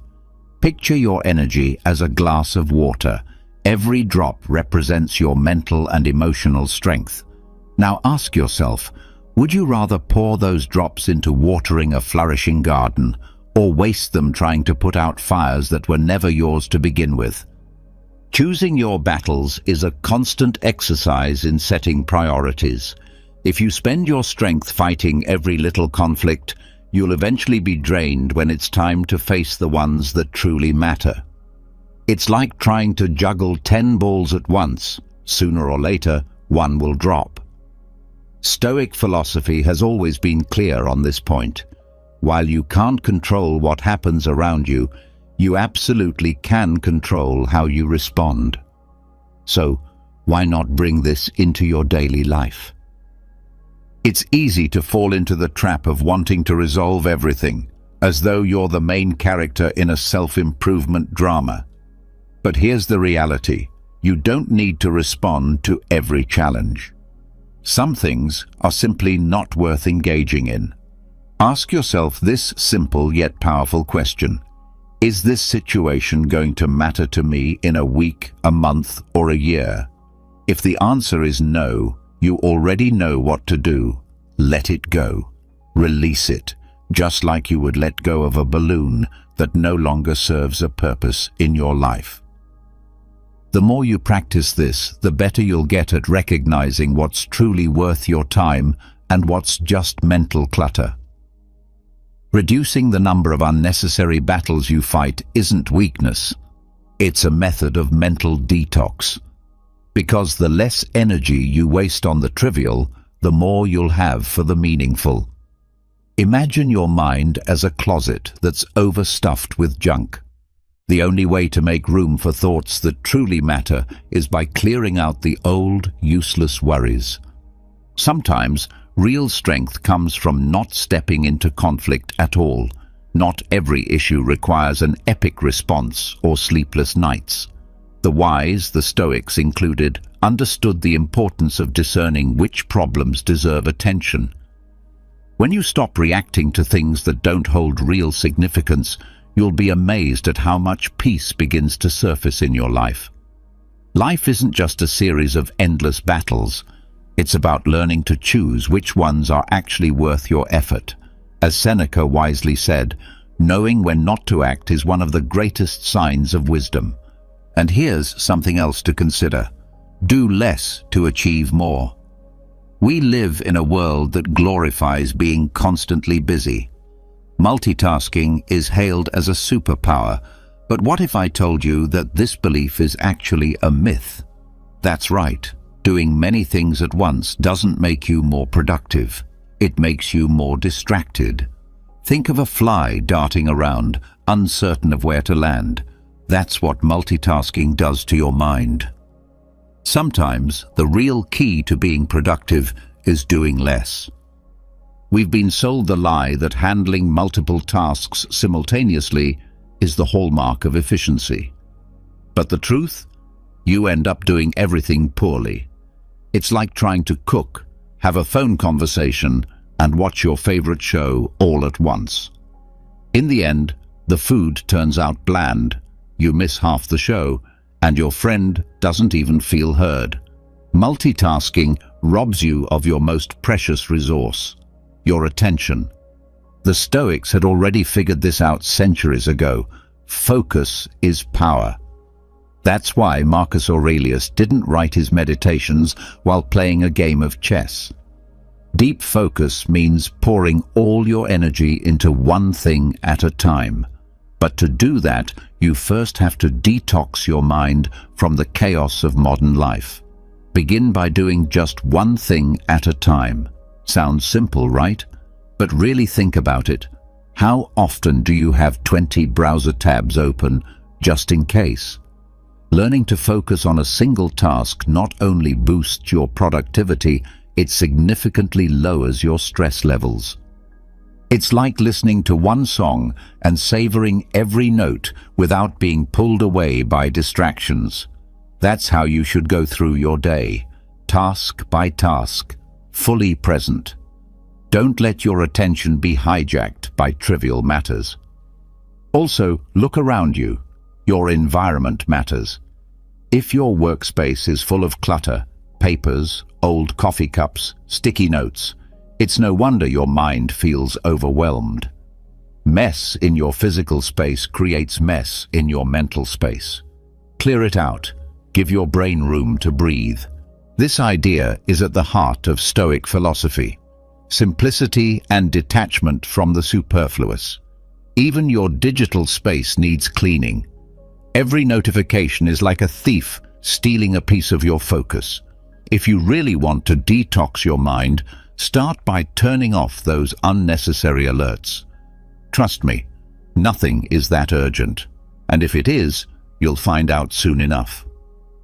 In time, you'll begin to reclaim your ability to concentrate. And don't underestimate the power of taking breaks. We've been conditioned to believe that constant activity equals productivity, but the opposite is often true. Your best ideas come when your mind is calm, not overloaded. Give yourself the permission to pause, to be still, to do absolutely nothing. Let your thoughts flow or dissolve entirely. Seneca said it well, true strength lies in the stillness of the soul. Mental clarity lives in those quiet spaces. The paradox of doing is that when you try to do it all, you end up accomplishing very little. The answer? Do less, but do it with intention and excellence. Simplify your life. Focus on what truly matters. As the Stoics showed us, a simple life is the path to genuine peace. One day, when you're older and wiser, you'll look back and realize that clarity didn't come from doing more. It came from learning to do less. And finally, understand this. Your mind is not a storage room. It's not a place to stash every single thought, worry, or problem as if they were boxes stacked on top of one another. Boxes you can't even remember why you kept. What happens when a storage room gets too full? It overflows. Chaos takes over. The same thing happens to your mind when you insist on holding on to everything.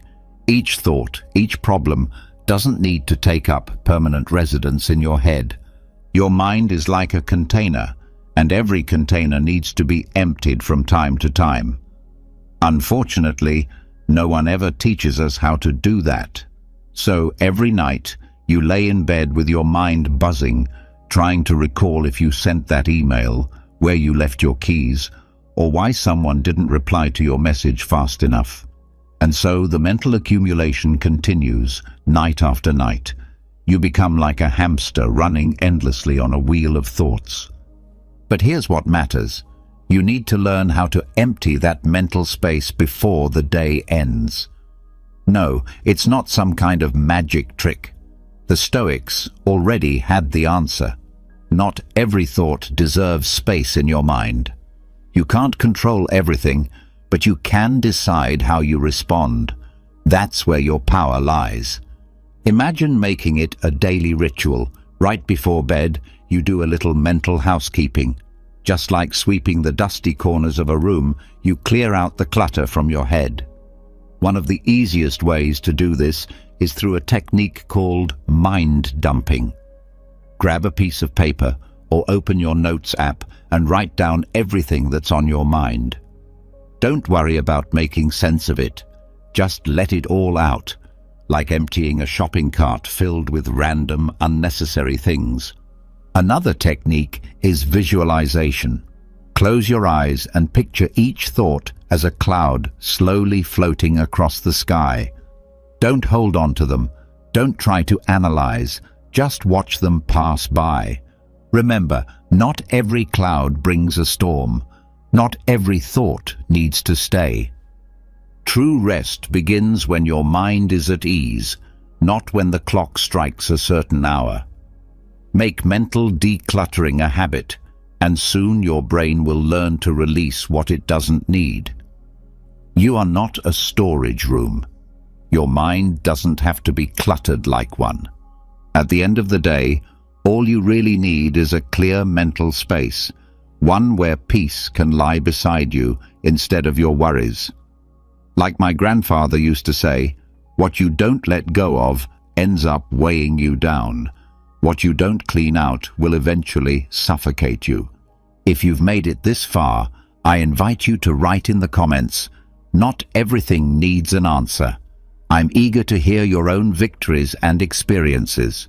Don't forget to subscribe, hit that notification bell and comment. This helps YouTube recognize the value of this content and lets us keep creating meaningful messages for people like you. Thank you truly for your time and support. See you in the next video.